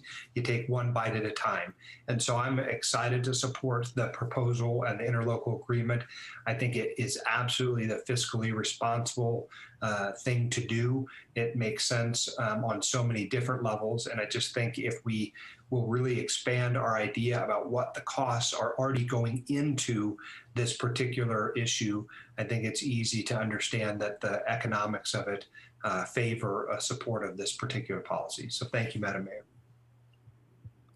All right, we'll now go to Councilwoman Jordan. Go ahead. Thank you, Madam Mayor. I actually think Commissioner Hill had her hand up first. So Okay, did you have your hand up, Councilwoman Jordan? I did, but I will wait for Commissioner Hill to go first. I don't see Alexis. Oh, there you are. Go ahead. Thank you. I'm going to go Jordan and then Hill. Sorry, I'm getting it confused. Go ahead, Commissioner Hill. Go ahead. Thank you. I just wanted to, I just thought Councilman Reese really said it very well on the fiscal responsibility of this agreement and how we as a community are already paying for these costs today. And this is actually going to reduce costs of our jail, our hospital, our tourism, costs to tourism and then obviously the community compassion aspect that we're bringing to this project and ensuring that people have this long-term stability and economic freedom eventually. But to my commissioner, I think that he had some really valid questions about what's next, what's for folks who really just don't want to play our game, our new, get into our system. And John McCarmichael, who we actually hired to help us with some of the consulting on these phases, has done this work throughout the country. And in his community in Florida, what they found, and they've been following this model and have had great success with dealing with chronic and veterans homelessness. Obviously, there's always going to be homeless issues, but it's really getting folks before they get into that really tough cycle. Is that when you couple, as Dana was saying, you couple that enforcement with the services, folks want to move on. And that's what he found from his programs. And I think that that's what we'll find from our programs, and that it won't be a place that people can have lawlessness essentially on our rivers or on our streets in the city of Reno or Washoe County. So I'm very optimistic about that and think that that's what this whole program is leading us to. So thank you very much, Madam Mayor. All right, Councilwoman Jordan, go ahead.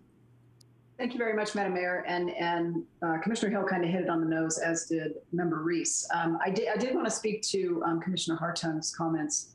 And he's absolutely right about what are the parameters and programs that are going to help us to not do what we've always done, which hasn't been wholly successful. And I think we are at a new point, a new day with a whole new process and the ongoing resources to help us get there. And I have full faith in our county commission members and their leadership and the experts that they have involved and will continue to make this a success going forward, to do something completely different to affect more and faster change. And those of us, I really value this meeting here today, because a lot of the stuff we have talked at great length at CHAB with experts and community members to get the answers to, but there's a number of folks here who haven't been privy maybe to some of that information. And I think it's valuable that everybody's kind of getting on the same page. So thank you for this joint meeting. But to Commissioner Hartung, he's right. There has to be this balance of consequence versus incentive. And I think we can point to different programs that we have implemented that have helped us to do just that, whether it is the Reno Works program, which was exactly that. There was consequence and benefit, and was very successful. And then the program that the county also has administered with some consequence and benefits as well has been proven to be very successful also. So I think we can point to successes that we can model for future guidance on this. But Commissioner Hartung is correct. What is that balance so that all the community has full and safe access to all of our public spaces, and that our most vulnerable are taken care of? I did want to talk just a second about how there was this suggestion that somehow the funding of this was going to be at the detriment of our mortgage holders or property owners. And that's just not the case. The $208 million that the federal government has allocated to the state of Nevada for property owners and the mortgage holders is not in competition for the dollars in which we are discussing here today to go towards potential, the Nevada Cares campus, or certainly its ongoing efforts. So I just wanted to get that on the record. Thank you very much. All right, thank you. Great comments. I do want to point out, I think this sort of speaks volumes about why consolidation of services makes sense, and it saves the taxpayers money on many levels. That's because we're all working together, we're all rowing in the same direction, and we're not fragmented. So I want to really point that out and stress consolidation of services is absolutely critical now more than ever. I also want to say that, and I think this is really, really important, that I think people believe, or sometimes I think there's this sort of notion, if we put roofs over people's heads, that these problems go away. and they don't. And I want to be really clear. Does this mean that you won't see anyone homeless on the streets of Reno? Absolutely not. That is not going to happen. And I hate to be the bearer of bad news. The situation of homelessness is not just in Reno, Nevada. It is all across this country. And this has been decades and decades and decades of not taking care of mental health because of the massive stigma. And also, drug addiction plays into that. Often those go hand in hand. But quite honestly, this has gone for decades and decades. And now it's at the local level where, as local jurisdictions, we're trying to figure this out with not a lot of help from the federal government in any capacity. And it has to start from the top, and then it goes all the way down to the bottom. And then we see how it affects our communities greatly. And so I would just also encourage, one of the things that we have been working on is a 24/7 crisis center. And those things are really critical to these pieces because this is proactive instead of reactive, right? But this approach is you have to start somewhere. And this is not the end all be all. So when people come to Reno and say, oh, I see homeless on your streets and you built this, CARES campus, this is not successful. Okay, that is not a narrative that should exist, right? Because you will always see that. You will always see that, someone does not want to seek services. I've been, doing this long enough, like most of you have, to sort of experience that you can, get someone services, but if they're willing or not willing to take them, that's a whole other story. And that's where, I think Commissioner Hartung brings up some, very good questions in that. But again, I think, we've got to stop being reactive and start getting proactive. And what I mean with those crisis services is mental health, addiction. And, we put so much on our public safety officers when it comes to mental health crisis. And that's why we have got to stop using, and I know I've preached this to you guys so many times before, but stop using our jails and ERs as mental health facilities. They are not equipped. And now more than ever, we've got to look at what are the circumstances in which someone ends up homeless. And we have to really focus in on those. So there's a lot of work left to do, but unfortunately, I'm going to be the bearer of bad news. There are a lot of statistics that prove that our senior populations are on the brink of homelessness. There are a lot of statistics that prove this is not going to get better because we build a CARES campus. I want people to understand that. And the public needs to know that, unfortunately, this is, like I said, decades and decades of avoiding or, honestly, like not taking care of, health. And certainly because people want to, sort of attach it with that massive stigma. So people tend to look away. But this has gone on for years and years, and it will continue to do so until all of us across this country, not just in our city, but realize what in which those circumstances that ended up here. And oftentimes it is mental health and addiction, and people do not have access to healthcare in which the way that it has been needed to been given across this country for many, many, many years. And now all of us locally are trying to figure it out. So I do want to be clear, but at the same time, I am grateful that we are starting, somewhere, and we're doing it together, because that's what it's going to take, all of us working together instead of pointing fingers. I want to be very clear about that. Pointing fingers at each other, that is not going to be helpful whether you support this project or not. I hope everyone gets on board and does it together, because that's the only way we will be successful for this population and people that we care about. All right, any questions, any further questions for Ms. Searcy?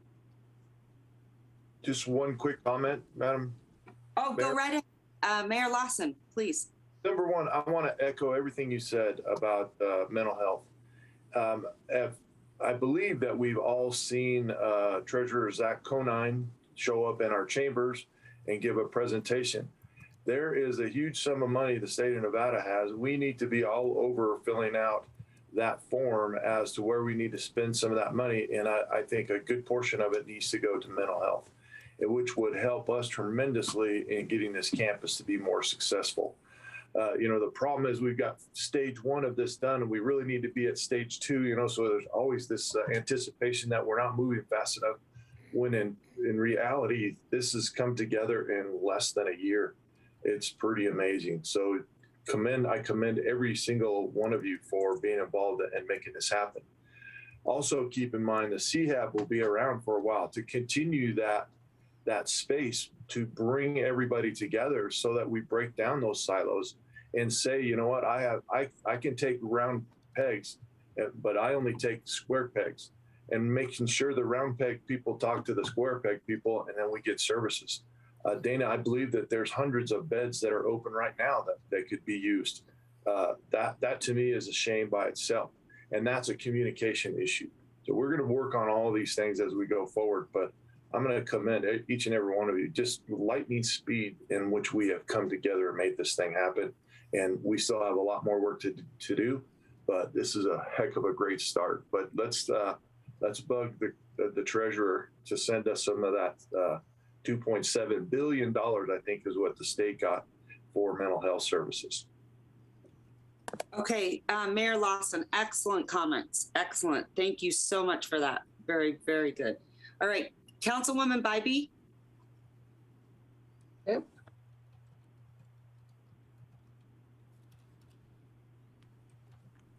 Sorry, having problem with my mute button there. Thank you, Madam Mayor. I really want to echo what a lot have already said. Madam Mayor, I couldn't agree with you more on the collaboration seen here from all the entities, all three, our staffs, Dana, the work you've done, the Built for Zero initiative that's so critically important. And we're all learning as we go. And I think all of us have been looking at best practices across the country. I know in the National League of Cities conferences I've been at, one of the top issues across this country is homelessness, and how are you dealing with it, whether you're a small community, a medium size like we are, or the big cities. And I think most of us and the people in our community who are watching this today can really agree with the fact that we do not want to be per capita. We don't want to be where San Francisco is. We don't want to be where Seattle is, where I don't even know how you put your arms around the seriousness of the impact of homelessness in those communities. And so I think all of us have made it such a top priority because we look at how bad it can get, and none of us want to be there. And we know together as a community, we can do better. I agree with Mayor Lawson, the mental health is number one. I mean, we failed our nation years ago, when there became a vacuum for mental health in this country, and Mayor Sheeby, the stigma attached to it, but no services. Where do people go? Where do family members go when they have mental health issues with family members and with friends? It's just, I think, the most serious component that has led partly to where we are.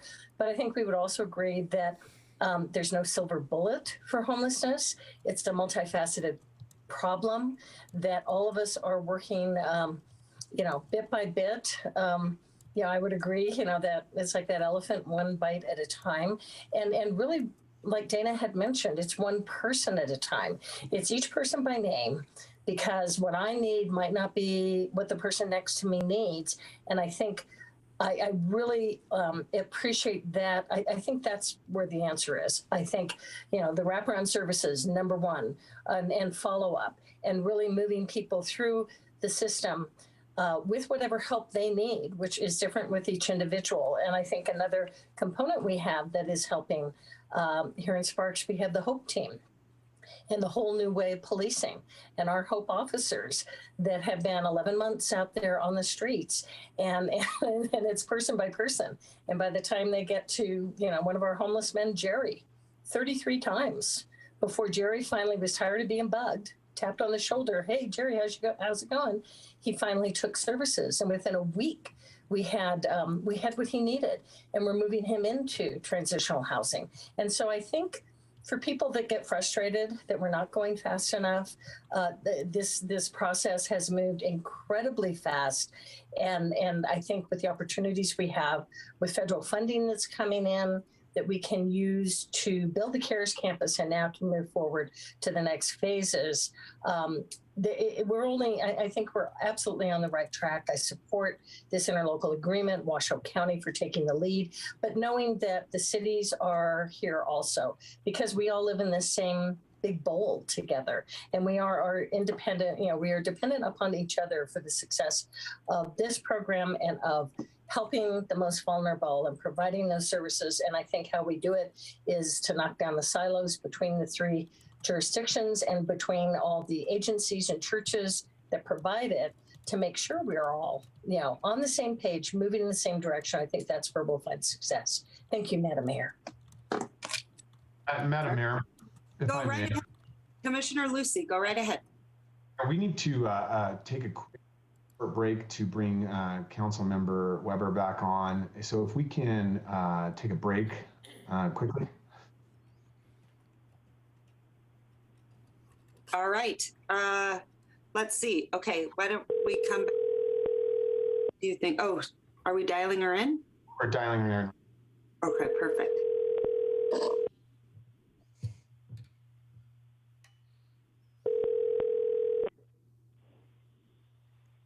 This is Bonnie.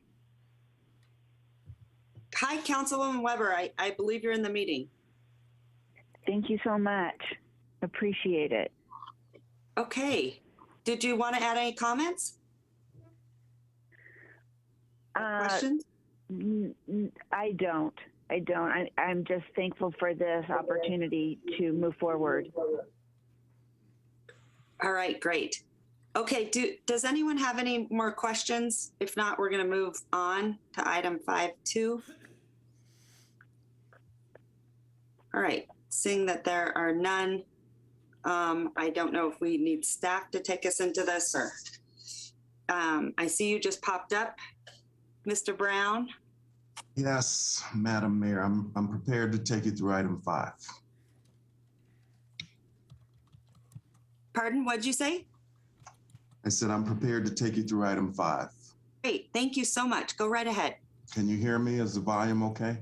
Sure, it sounds great. Okay. All right, let me share my screen.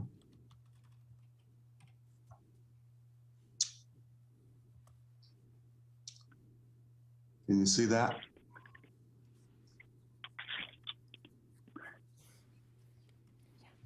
Yes, we sure can.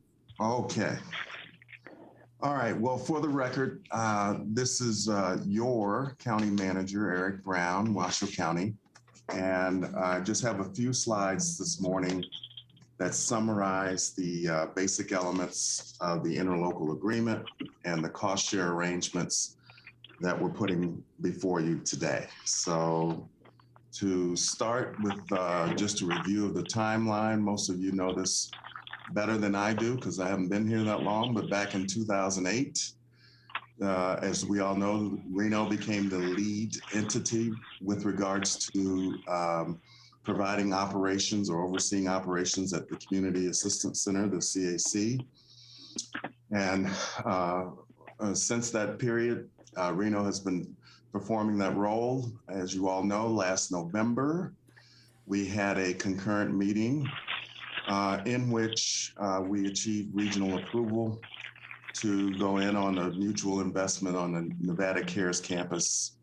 And we also established the ILA we're currently, interlocal agreement we're currently operating under, which governs the existing cost share and operational elements.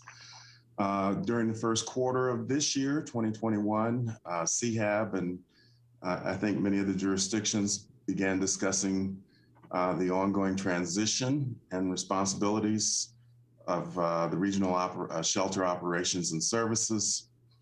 And as Dana pointed out in her presentation in the spring, May and June, we actually were able to open the CARES campus and the Safe Camp, which are under operation today. And I just want to take a second and acknowledge my colleagues in the city of Reno who did a yeoman's job in terms of getting this shelter up and operational in a very short period of time, and who we look forward to working with on the transition ahead.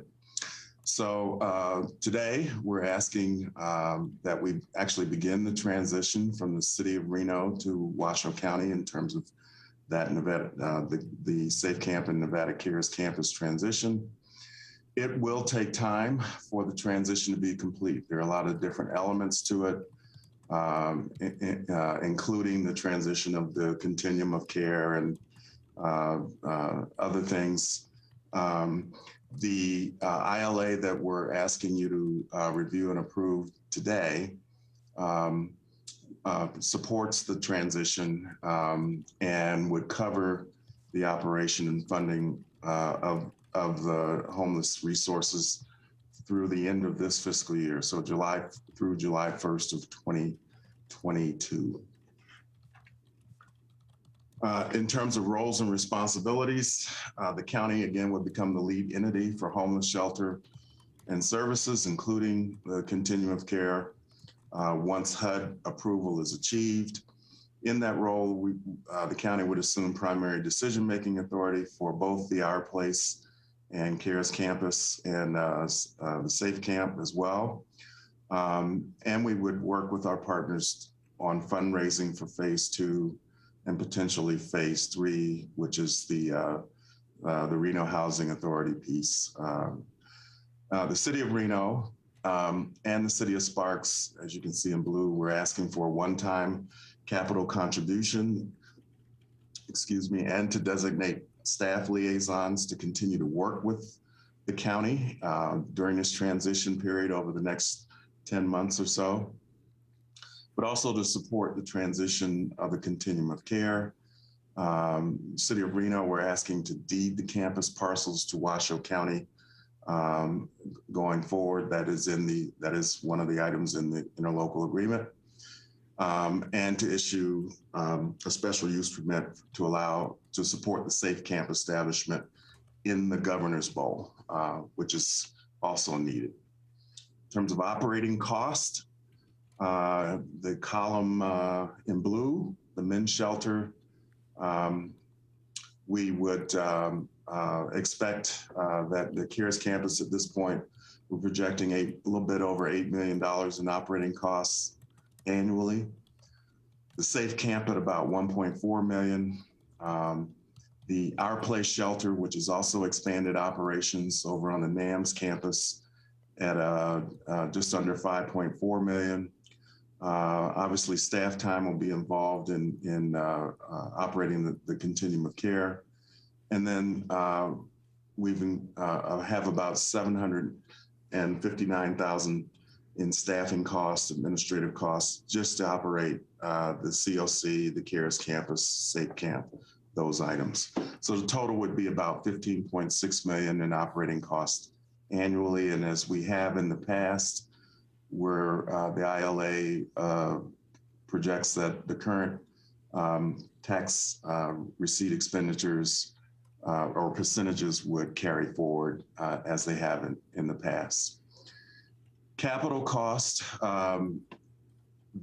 which are provided for in attachment B in the ILA, we're projecting 33.5 million for the CARES campus, about 170,000 for the Safe Camp pilot that's going on currently, and then about 4.5 million to prepare the Governor's Bowl for future operations. That's to get utilities, power, water, a road, et cetera, into that portion of the site.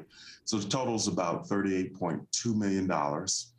And you can see at the bottom boxes summarize the cost shared percentages, with the county at 68%, City of Reno 21%, City of Sparks at 10%. Contracts, we're providing for the VOA contract to be extended through September 1st. I'm sorry, from September 1st, which is Wednesday, through June 20th, into the fiscal year. It would it has been approved by the Washoe County Commission. And at that point, we would envision that a request for proposal would be released to reevaluate who the vendor would be going forward. Okay. So the next steps that we're asking for today really are approval of the agreement so that the City of Reno and Washoe County can begin an orderly transfer of the Nevada Cares campus, followed by additional items as agreed upon in the agreement. Madam Mayor, that concludes my presentation. May I just say that I want to thank my colleagues, Doug Thornley and Neil Prutz in Reno and Sparks, for continuing to work with me and work with my teams to make this happen. This is, I am convinced, not the end of the journey as it relates to homelessness. I think we all see that we have a common interest here and we'll need to continue to work together. I look forward to doing that, as do the members of my team. But that concludes my remarks. I'll take any questions. All right, Mr. Brown, I think you did a fantastic job, and I want to commend you and thank you for also commending your colleagues, because I think what people also don't see is that we have our mayors and managers meetings with Mayor Lawson, Commissioner Lucy, yourself, Mr. Kreutz, and Mr. Thornley. And there's a lot of thought that goes into this. And I think that it's not just something that happens overnight. You gentlemen have to work incredibly hard to bring all of these initiatives to us. And so this has been a long time that you guys have spent long hours putting this all together and making it happen. So I'm really grateful to you and to everyone else. But I think that's a side that many of us don't get to see, but I'm in those meetings, so I know how hard everyone is working behind the scenes. So thank you so much, Mr. Brown. Really appreciate you. Okay, with that being said, can we go back to regular screen so I can see who would like to speak and ask Mr. Brown any questions that they might have? Please raise your hand.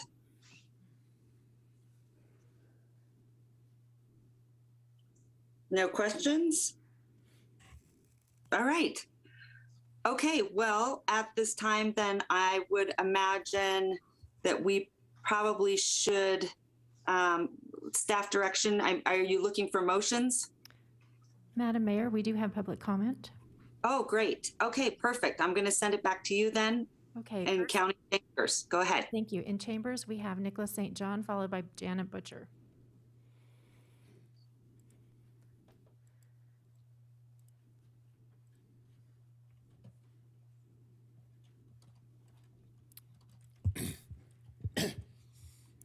Hello again. My name's Nicholas St. John for the record.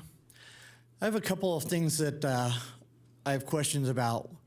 One is I have not heard the numbers of estimates of the number of people that are homeless in Reno and the Sparks area. Would like to have someone provide those kind of numbers so we have an idea. You're talking about housing 600 people, but if there's 60,000 homeless, which I know there's not, but if there was, it would be obviously a drop in the bucket. The second thing is when they were just proposed the $759,000 for staff, I was wondering if there's a breakdown of that. That seems like an awful lot of money to spend on staffing a facility like that. And obviously I could be wrong, but until we actually see those numbers, I think someone needs to question whether those are in line with the duties and responsibilities that someone actually have. So aside from that, we would like to know about, obviously there's phase 2 and phase 3. And while I think we're, if I'm right, if I'm correct about what they're talking about funding now is completion of 1 with, I guess, the start of phase 2. And would like to know more about the depth of the funding that is going to be for that. I understand that Dana has done a tremendous amount of work. I know there's usually a lot of work that goes into these, and I appreciate that. But also I understand that a lot of times when you get government agencies involved in this, sometimes you lose efficiencies at a pretty significant level, and wondered where, while I've heard mention some of the things about other organizations that are, I guess, providing services or things like that, what the plan is for incorporating some of these other entities to really offload a lot of this stuff. I've been involved with homeless projects out in Santa Monica, and we know that sometimes when you start providing services like this, while it's not an intention that they stay long-term, that once they get ingrained in that process, it's a lot easier to stay than it is to move on. And so wondered about how we can get and move people on so they don't get comfortable with something that the government has provided. And when we say government, it's really we the people, because that funding comes from us, even at the federal level. Thank you. Janet Butcher, followed by Stuart Handke.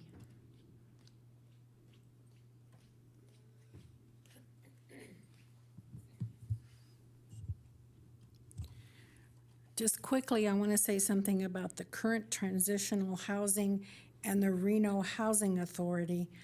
I have had a family member who had some issues with that, and I'm going to personally write Eric Brown and Dana Searcy, and maybe you can address those, but I don't want to get into it here. The first thing I thought about when I heard this, and I'm not opposed to it, I think it's a lovely idea. First thing I thought about was this made me think of the inner city projects that have been created in the past. I question how will this be funded once the COVID cash cow is no longer available? What strings are attached to this federal money? Mask mandates and coerced experimental drug injections? I suggest that you take a look at the Delancey Street Foundation. They have a good program. It's a 2-year program that it becomes very self-sustaining. Everybody that is in the program works, does all the stuff within it, and they also, by the time they leave with a life skill. So again, I just reiterate, federal funding, strings attached, what happens? Thank you. Okay, next up we have Victoria Mayer, followed by Lisa Fleiner.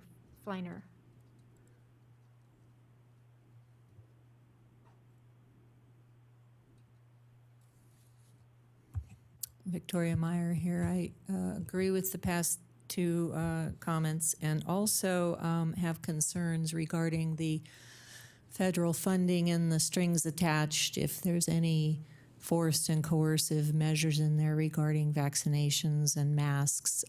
We do not need to go there.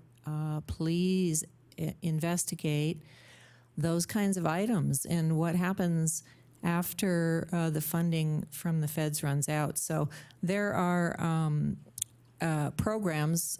Janet mentioned one. There's another in Providence, Rhode Island. The program is called CODAC, C-O-D-A-C. City of Providence, Rhode Island contracted this 50-year old program with regard to their homeless population. They use medical assisted treatments. The key is that they start with enforcing the law and get the people into the system, and then give them the option to participate in this program, which, like I said, uses medication-assisted treatments to help them get off the drugs and whatever their issue is, alcohol, whatever, and then counseling, assistance, mental health provided, and it's a continuation from when they're incarcerated and all the way through after their release. It's the same people that they are able to make connections with. There's a great video Please look it up. 10 million views. It's named Seattle is Dying, and if you don't have time to watch the whole thing, go to minute marker 40, about 40 minutes in. So there's a maybe 15-minute segment there that will talk about this program, and it's one of many around the country that are showing incredible effectiveness. I'm not sure about the CARES campus. What are the wraparound services? I'm trying to find information on this. We need to do what makes sense. A lot of the homeless problem we have is here because of the lockdowns, and we don't need any more of those either. No more lockdowns, more common sense policies. Never in our history of the United States have we prevented people from making a living. And a lot of people went out of business, a lot of people lost their jobs, and here we are. Let's not continue to go in a direction that makes no sense. Let's help these people. Next up, we have Lisa Fleiner, followed by Cindy Martinez on Zoom.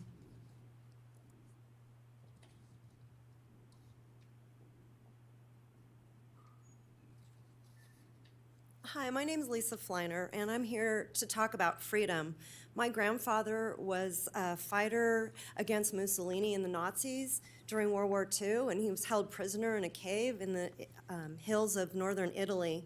The reason I'm talking about this is I understand today we're gathered to talk about compassion, care, and concern, and long-term commitment to those who can't care for themselves. So I say let's not add to this problem by adding others that don't need to be out on the streets, homeless, and with constant health issues. What I'm talking about is I implore you to not make mandatory COVID vaccine mandates, and also to not create and authorize vaccine passports. And I would ask you to recognize those with antibodies, get certificates of such, so they're no longer under any obligation. The reason I bring up my grandfather is because I had started reading the book about anti-Nazi theologian Dietrich Bonhoeffer, who during the 1930s spent time in America and in the South, and he saw the segregation up close and personal of the blacks and the whites in the South. He was refused food at a diner, at an all-black diner. So when he went back to his Germany in the early 1930s, he saw the writing on the wall, and he spoke loudly and clearly about what was going on. And the reason I say this is because if you look and study 1938 Germany, you'll see that we're trying to do the same thing here with vaccine passports. You might as well put yellow vaccine stamps on people's shoulders. I'm serious that this is something you need to really consider, because I could literally read what he wrote about in 1938 and think it's the United States today. I never thought that 10 years ago or 5 years ago that could happen, but so quickly it had happened. And so I leave this thought with you. We are employed in the book 1 Timothy 2:1-2. I urge you then, first of all, that petitions, prayers, intercession, and thanksgiving be made for all people, for kings and all those in authority, that may we live peaceful and quiet lives in all godliness and holiness. Thank you. Next up, we have Cindy Martinez on Zoom.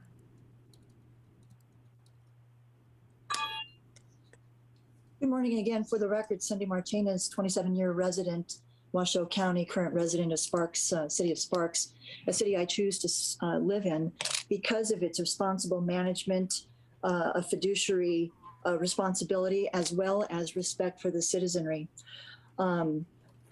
If you build it, they will come. That's what we said of Project Restart. And to Councilwoman Bybee, if you would talk to your husband, he would relate to you about his long, over 2 decades of work with me in the capacity that I work in the casino industry. That should lend some credibility to what I'm about to say. The city of Reno has entertained expenditure requests of COVID money for $200,000 for the Space Whale, as well as entertained requests from Jacobs Entertainment to help them complete the Neon Line. And for clarity, understand that Jacobs Entertainment was responsible for the purchase of Gold Dust West on the west end of 4th Street and the Sands Regency on the east side 4th Street. And everything in between, darn near, they bought up and bulldozed. All of those residential units were sheltering our working poor, our senior citizens, our disadvantaged and disabled veterans, those who are struggling with mental health, and they were subsidized to move on down the road. And of course, what we know is that the money they received was insufficient to help them move into adequate housing. Rent skyrocketed, and then the wave of evictions began. And I watched towards the end of my career as the people that I had had interactions with over the years, and I watched as all of their worldly possessions loaded in 2 and 3 shopping carts dwindled to backpacks, anything that they could carry on the back. So let's be clear that the government right now is seeking to remedy a problem that government itself created. And I put this squarely on the city of Reno, a bankrupt, corrupt, inept, inefficiently run entity.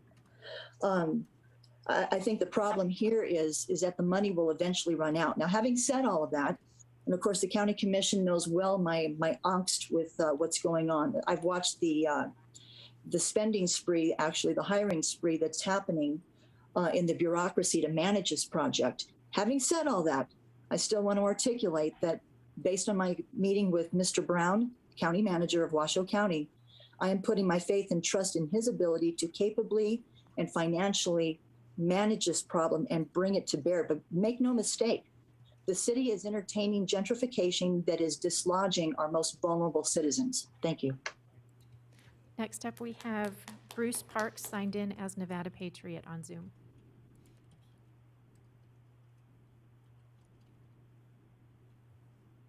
Bruce Parks for the record. I have to say the deafness of some of you people is astounding. I only heard 3 of you speak about what their constituents think. Now you're talking about a population, a segment of our population that's roughly 1,200 people, if I understand the last homeless count.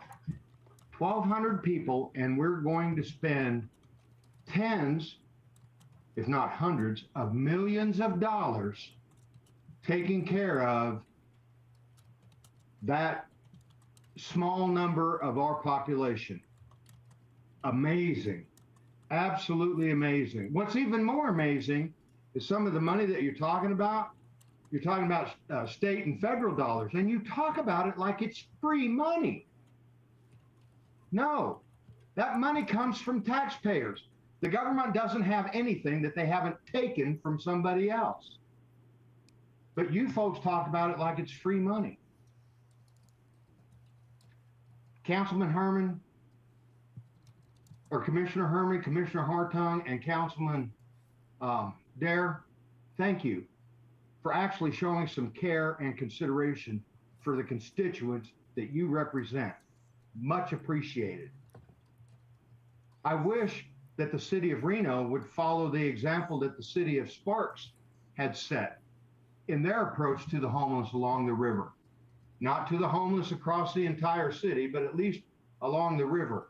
I could comfortably fish along that portion of the river and not be in fear for my life. City of Reno, what's going to happen the next time I go fishing and I'm in fear for my life because I'm accosted by one of the homeless people down there because I'm invading their territory? See, I'm not going to sue the city of Reno. I'm going to sue each one of you city council people personally. And the statutes provide me the way and the means of doing exactly that. So when you talk about what you're doing here, keep that in mind. And I would also like to say real quickly, the reason that this problem has ballooned into what it is because there are no consequences for unlawful behavior. None. I've been to the homeless court. I've been down to the river and talked to these people. There are no consequences. Thank you. And we have one more in chambers, Paul Larson.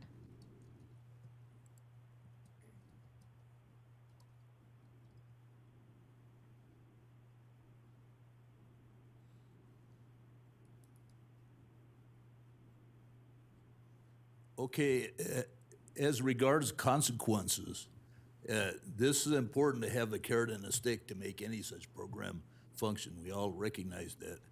But people who end up homeless are generally the very people who are incapable of following instructions, or they wouldn't be there in the first place. I've seen before with halfway houses, people bounce from halfway house to halfway house and get kicked out over and over again, and they always forfeit the money they paid. They're supposed to be there for a week at a time, and they lose the money, and it's a vicious cycle. That's one tragic aspect.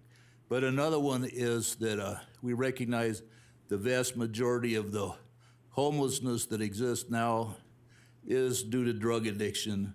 A lot of these have been in and out of correctional programs and stuff, and again, they're incapable of following any kind of instructions. They're not wired for it. It's sad. There's a spiritual dimension that could address that, and tragically, any government services are forbidden to utilize that. It's just like vets, they give them a pill, they give them counseling, but they can't give them the spiritual dimension that is the actual solution to the problem. So we're throwing money at something that actually needs a spiritual solution. But finally, we're about to see a tidal wave of new homelessness as the rents have skyrocketed to average of $1,600 in the Truckee Meadows. Most people on fixed income, retired people, don't even get half of that as Social Security to live on. So as the moratorium on evictions is eventually, it's gonna kick in, you know, they can't milk this COVID situation indefinitely. At some point, they're gonna have to start forcing people to pay rent. There's gonna be a tidal wave of people that are not drug addicts, they're not criminals. These are simply the working poor and retired people that cannot possibly hope to pay $1,600 a month for a studio apartment. So, you know, these are the multiple dimensions of this. But like even to put up that CARES campus, they took out a trailer park. That was a lot of low-income people. That was the only housing they had. Time and again, it's the low-income people that are punished to create these programs. It's really sad how that works out. I know the devil's in the details. You guys are doing the best you can, but $75 million just for 1 year, for God's sake, you should be able to build a mansion for these people to live in. And what you're doing with this money, I do not understand, but there needs to be a little more responsibility. Thank you. Madam Mayor, I have nobody else signed in. All right, great. Thank you to all of our public commenters. Appreciate you. Okay, let me ask one last time. Any more questions from commissioners or council? I don't see any hands go up. So with that, I am going to send it over to one of our biggest champions for the homeless and all her endeavors. Councilwoman Jordan, please.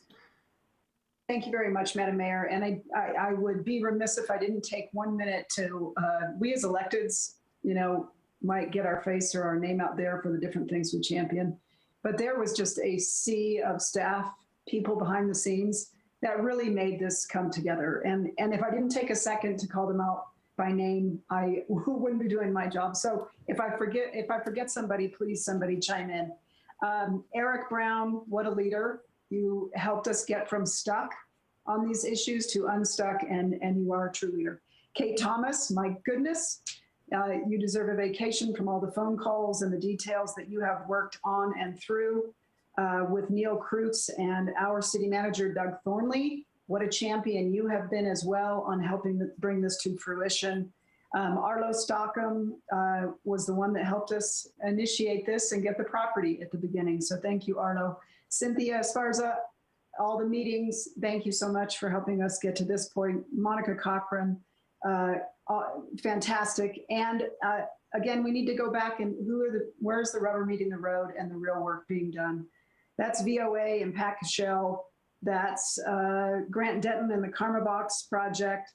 That's all the collaborators and support systems we have in our community that make this truly a transformational ecosystem in this area, whether it's the Sage Street dorms, the Reno Housing Authority transitional housing that will come in, the tiny homes by Northern Nevada Hopes, and Chris Askin with Community Foundation and what they did with Sage Street.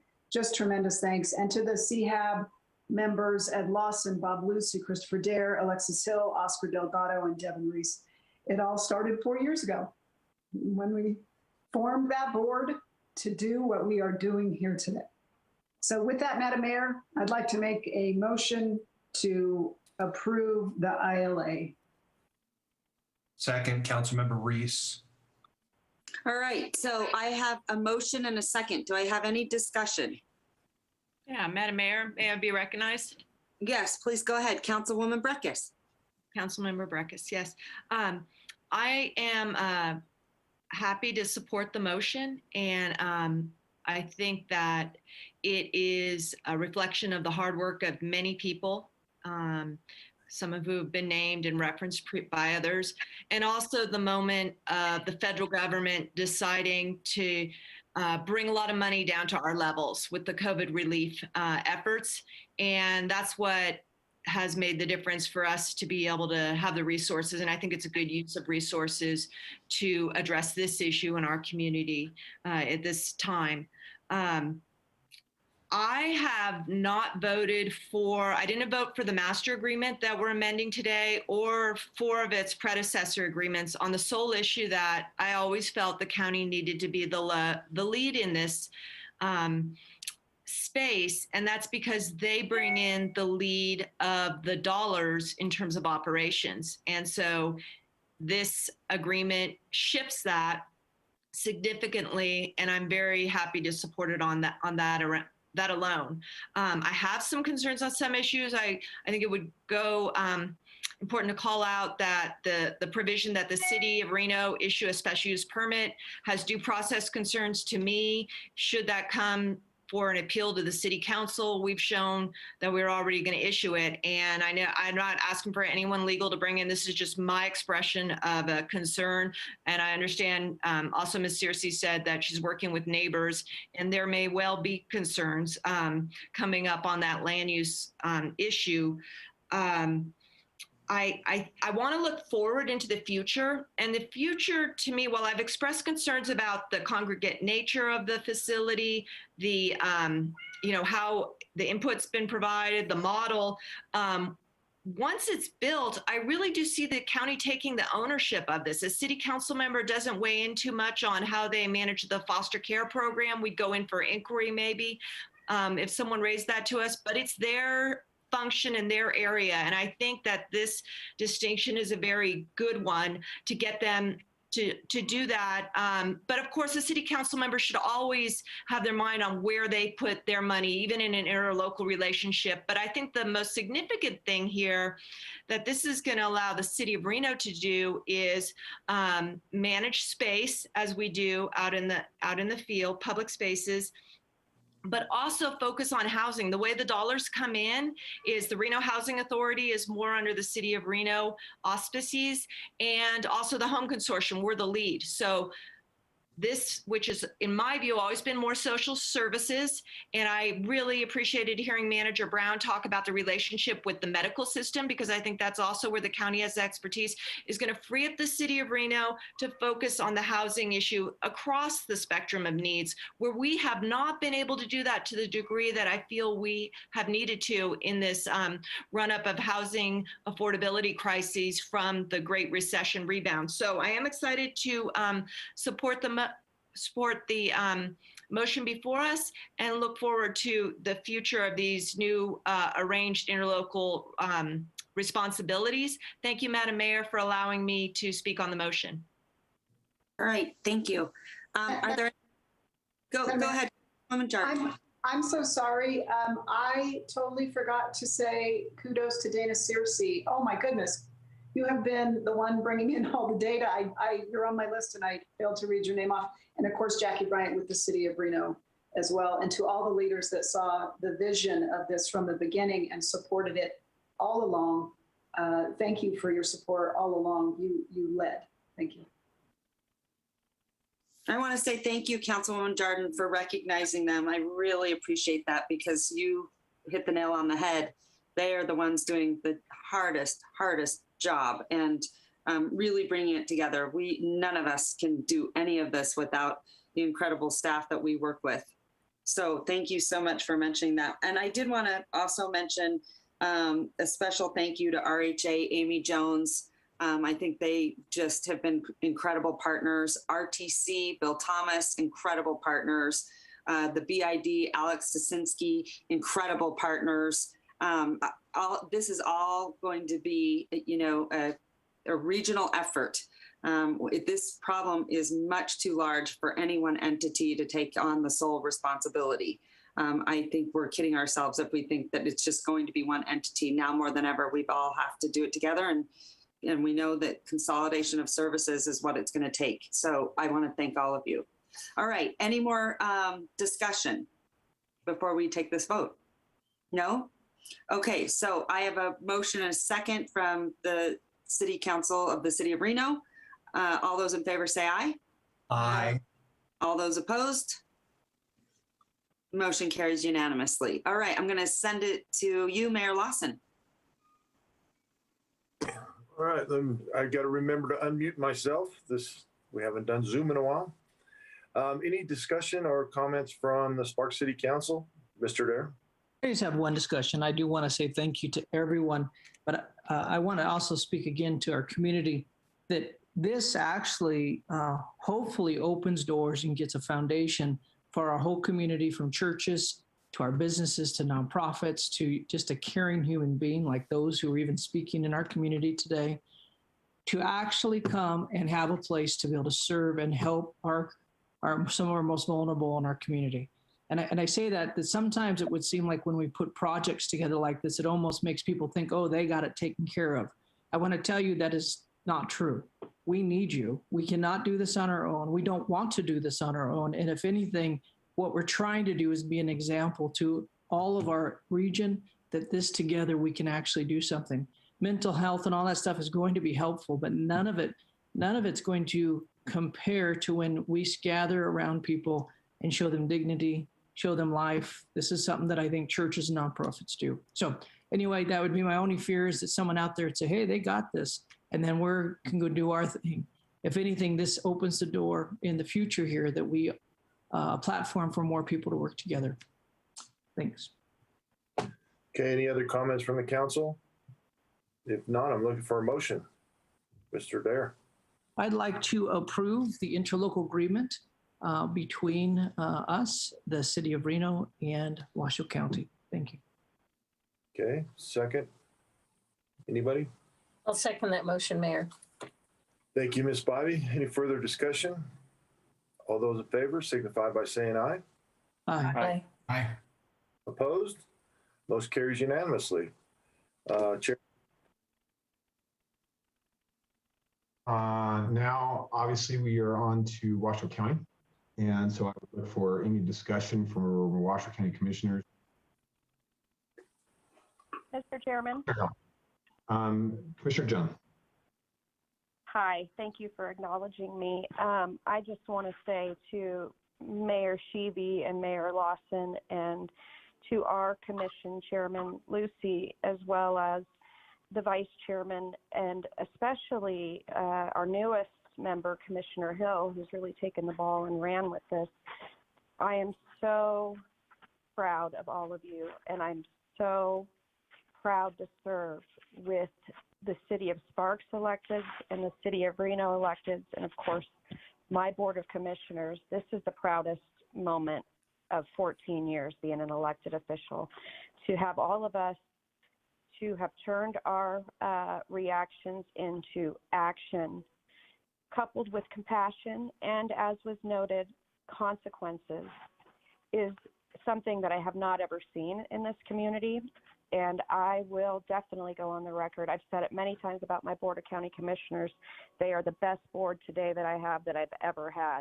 And I will say on the record today, Sparks Mayor, Sparks Reno Mayor, and your boards are exemplary in my experience of being around here. And I'm getting a little choky because I know what a lift this is. And Councilwoman Jardin, you are an inspiration because you never let this go, and you continue to work so hard against what I believe are some pretty hard odds, and it does not go unrecognized. And please and thank you for allowing the county to take a lead on this. I know that it's emotional too for all of you that have been there scrapping on this, and I am so grateful for your laudatory actions and grateful for your trust, and we promise you we will not let you down as a Board of County Commissioners overseeing the transient care within this community. So I'm so happy to support this, but I don't want to make the motion, Mr. Chairman. I believe there's other commissioners there that have done way more who deserve that, but I wanted to get that on the record before we let it go. I've never seen the leadership so fully evolved, cooperative, and most importantly, kind. So thank you. Thank you, Commissioner John. Appreciate the comment.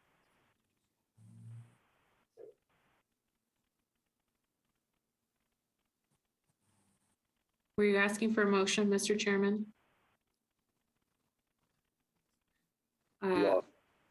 Lost his voice. I'm assuming that's what he is doing. Okay, great. I move to approve amendment number 2 to the interlocal cooperative agreement for shelter operation and other homeless services among the City of Reno, City of Sparks, and Washoe County, and transferring the administrative and financial responsibility to the operation of the homeless shelter in Washoe County to Washoe County with the terms outlined in the agreement. Thank you, Mr. Chairman. I have a second. Second, Hartung.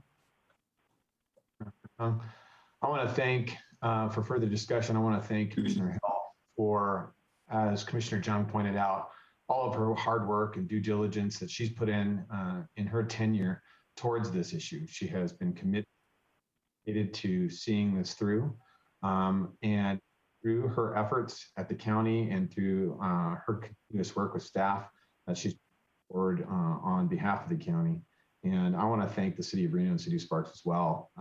Your staffs have been tirelessly committed to this solution, and we are seeing transformation within our community.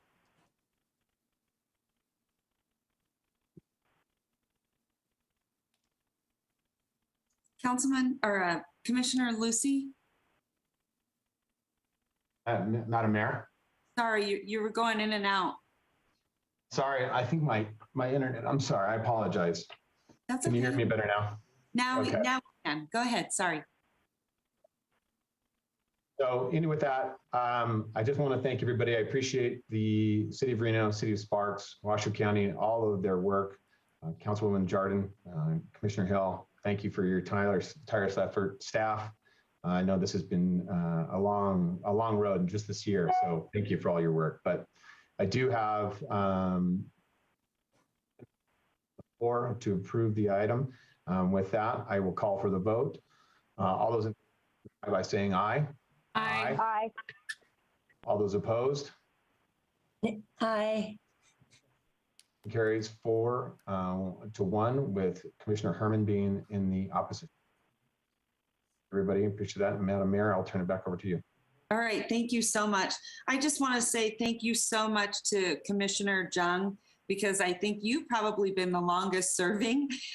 You had beautiful comments, but I also wanted to say we would be remiss if we didn't thank you, because for years and years and years you fought for this and fought for people. And so we are so grateful for you and appreciate your comments. But again, we would be very remiss, because I think you're the longest serving of any of us elected officials, not to make you sound old, but I know for years and years you fought for this, and today it is monumental and it becomes a reality thanks to all your work and effort that you've put in serving our community. So I want to say thank you.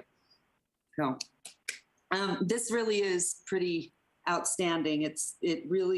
I think it's a whole new day from, I know that many of my colleagues like Councilwoman Jardin and Councilman Delgado will speak to this, that when we originally got onto council, there were many fragmented relationships.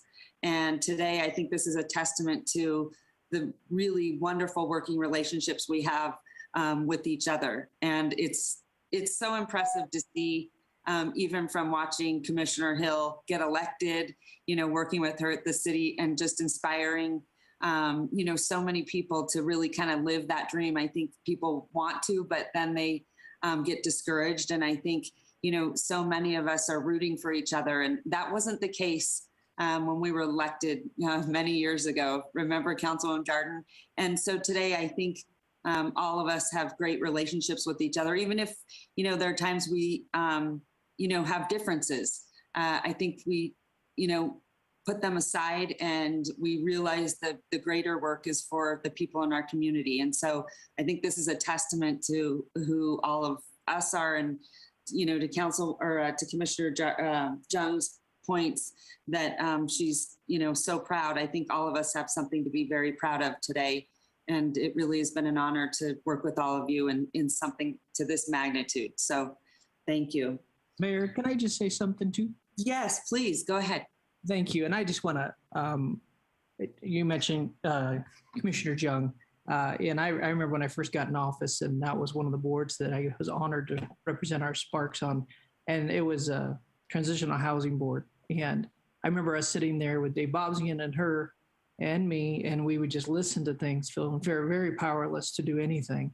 And some of these ideas are things that were really birthed out of, I was a newer guy in there, but out of Kitty's experience here and Dave Bobsian. So anyway, I just say that, Commissioner Jung, I'm going to echo that maybe you're not on CHAB at this point, but you did help plant a lot of those seeds, and it's an honor to serve on there. But again, today is an awesome day, and I look forward to the future. We have a lot of work to do. It's almost the beginning, truthfully, is how I'd look at it, as though we began many times, but this is a big beginning to jump forward. Thanks. All right, thank you so much, Councilman. Okay, with that being said, we are going to move on over to the county clerk for public comment. Let's see. First up, we have Stuart Handy, followed by Lisa Cartier. Looks like Stuart has left.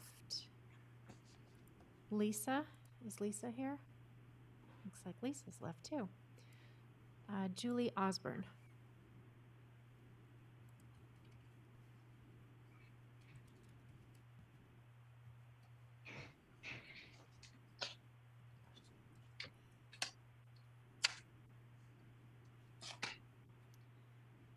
Once again, Julie Osborne. I'm a Washoe County resident.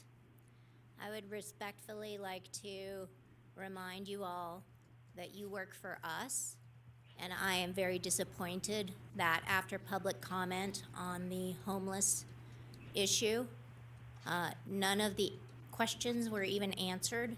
At that point, you were allowed to actually have discussion or answer questions, and you didn't. So, one big question: how many homeless do we have? I've encountered them, I've been accosted by them, I've helped them, and we don't even have the basic numbers here.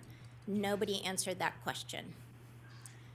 I would like to ask you all, and if you haven't seen it, watch Seattle is Dying, the documentary that was produced in 2019. And if you don't have time, just look at the solution they had. It was a great outcome. It's something to look at. And one of their things was they allowed law enforcement to do their job. So what I am asking you to do is to untie the hands of law enforcement. As a first responder, I have seen what law enforcement does, and when they arrest someone and that person goes into processing, they're immediately released to go do it again. So please come up with solutions to support your local law enforcement and let them, law enforcement and judiciary, and let them do their jobs. As to masks, I would like to make one last point about masks. This is a logical point. When we started having the smoke from the wildland fires, even our local news said that our masks would not work to stop the particles from coming into our lungs.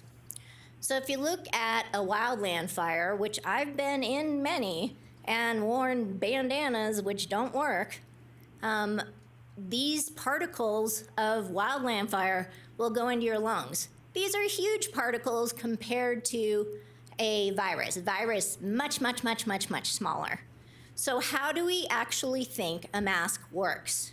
If it will not keep out the smoke particles from your lungs, how is a mask gonna keep out the tiny little virus particles? Logic, please think logically. Please have our concerns at heart when you make these decisions. And I ask that you make a resolution to have no mask mandates, a resolution to make no vaccine passports and no mandatory vaccines. Thank you. Next up, we have Victoria Mayer and followed by Nicholas St. John.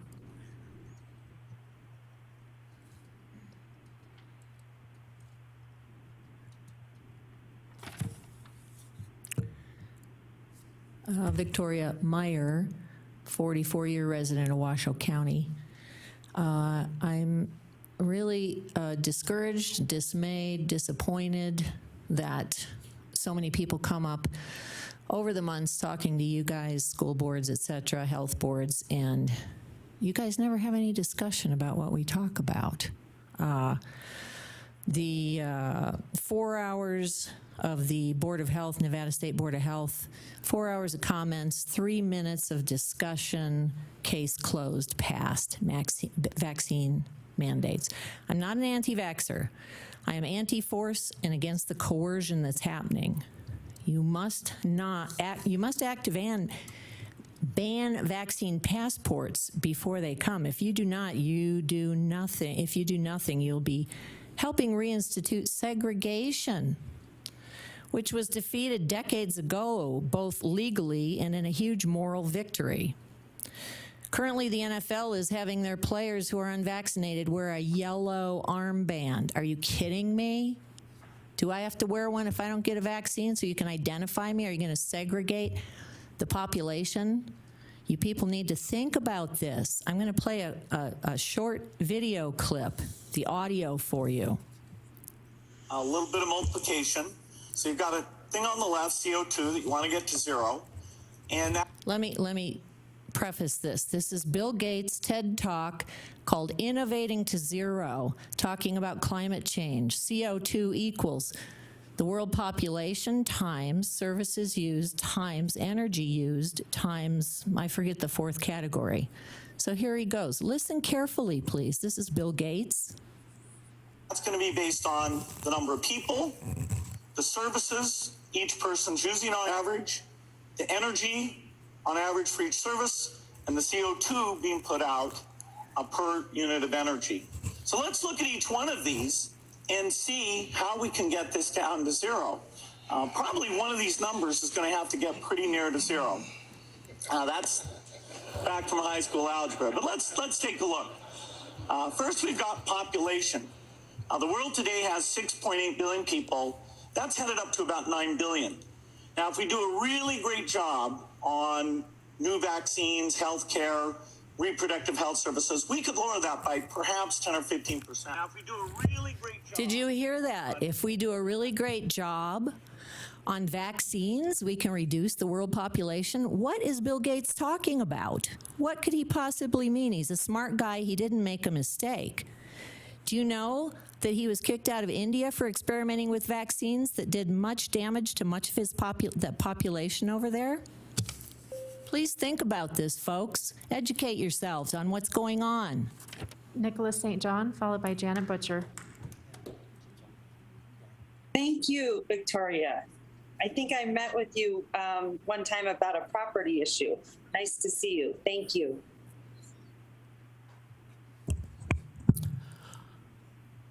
For the record, Nicholas St. John.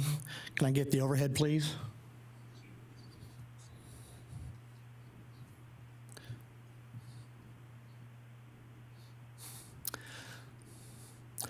One of the big questions that we've got that we're facing here is about the homeless.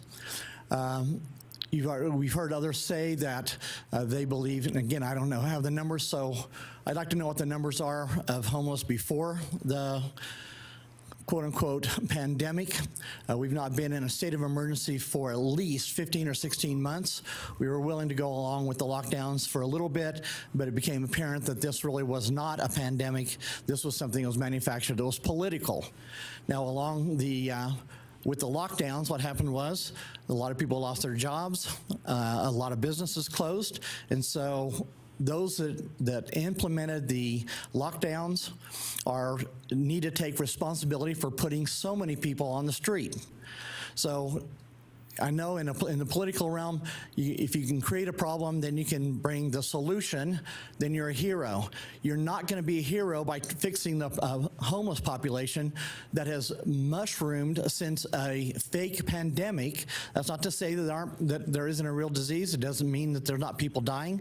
But when you have a recovery rate of a 99.7%, that is nowhere near a pandemic.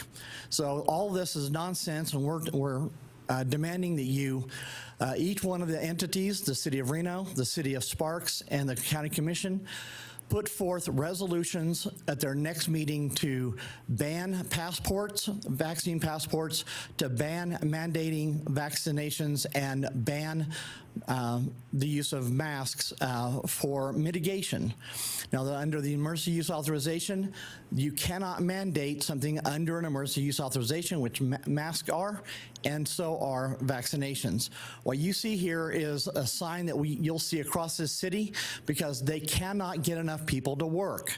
They're not getting enough people to work because the people are being subsidized, and it's hurting our economy because people are not getting out and taking jobs. So one of the last things I want to comment on is, as we have, several of us, about 11 or 12 of us have been in the chambers today for about 2.5 hours. We have been here without a mask. We want to thank you for setting a precedence that every time we come into this chamber anymore, we are not going to be wearing masks, and we thank you for setting that as a precedence. Next up, we have Janet Butcher in chambers.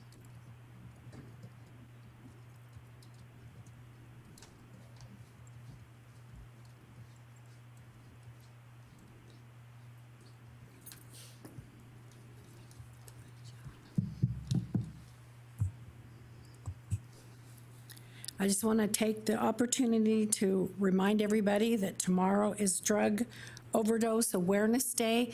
Let's do more than give it lip service. Let's do something about it. Let's close the borders so we stop the fentanyl from coming over. Okay, now we'll move to our Zoom speakers. We have Cindy Martinez. Thank you, Madam Clerk. Thank you, Reno City Council, Sparks City Council, and Washoe County Commission. Again, I want to articulate my support for for County Manager, Mr. Eric Brown. I believe in the plan that he's articulated to our members of Nevada Grassroots and Republican Women of Reno. So once again, I support you in your endeavor. I'm not happy about the excitement about the federal money. Understand that if every one of us on the planet went to the bank to withdraw money that we believe is there, there's nothing there. That federal money exists on a cyber spreadsheet, ones and zeros in cyberspace. It doesn't exist. It's non-existent. I know as a recently retired person, I retired March of 2020, I have watched in the space of 1.5 years of my buying power reduced by almost 20%. Fortunately, I'm a penny pincher, so I'm better positioned than some of our disadvantaged citizens in Washoe County, so I'm not going to whine about that. But I want to remind you that the money is not free. It doesn't come from the helicopter. It's not from a sugar candy manufacturer. Regarding COVID and the state of emergency, today is day 535 of the emergency declaration the governor declared under NRS 414. I would remind everyone that we are no longer in a state of emergency, and this governor has abused his power by invoking that statute, in addition to completely demolishing and destroying the separation of powers in the 3 branches of government, much as we've seen across the country. I also support my fellow citizens in chambers speaking for a ban on vaccine passports, vaccines in general. We know that they are not vaccines, they're experimental biological agents. The Comirnaty shot that was approved exists only by BioNTech in Germany.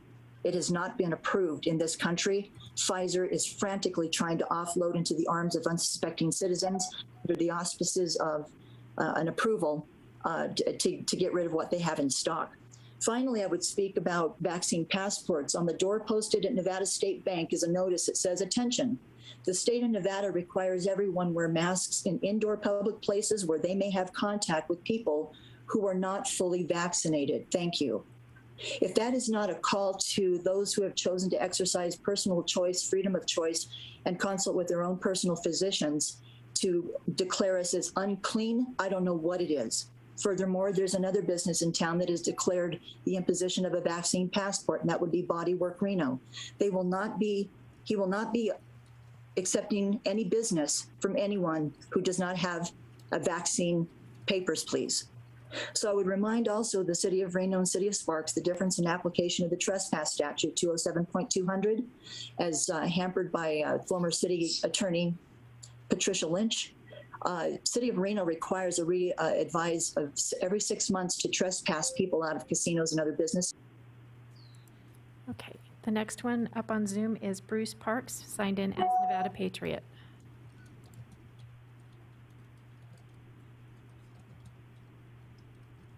Thank you, Madam Clerk. Bruce Parks, for the record, co-founder of Nevada Patriot and secretary for Battleborn Patriots. I would like to remind this body, all three of you, and reiterate once again, it's not free money. The taxpayers have to provide that money. Do not squander it like you are doing. I predict the utter and complete failure of this campus. Why? Because I've been to Portland, I've been to Olympia, I've been to Seattle, I've been all over this country looking at how they, in these major cities, are fighting homelessness, or rather not fighting homelessness, but allowing it to explode. And that's what you're doing. Absolutely. Without consequences for poor life choices, and that's what the majority of these people are suffering from. I mean, for crying out loud, there's not a sane person on this planet that thinks that injecting illegal drugs into your arm is a good idea. No, that's a poor life choice. And those poor life choices come with consequences. And it's not my job to eliminate the consequences for your poor choices.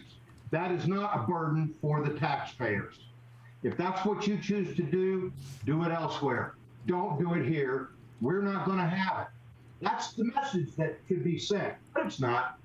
You're just going to enable these people that have made these poor life choices and are suffering the consequences for it. Unfortunately, some of them have done it for so long that you've allowed them to do it for so long that they are no longer able or capable of managing their own affairs.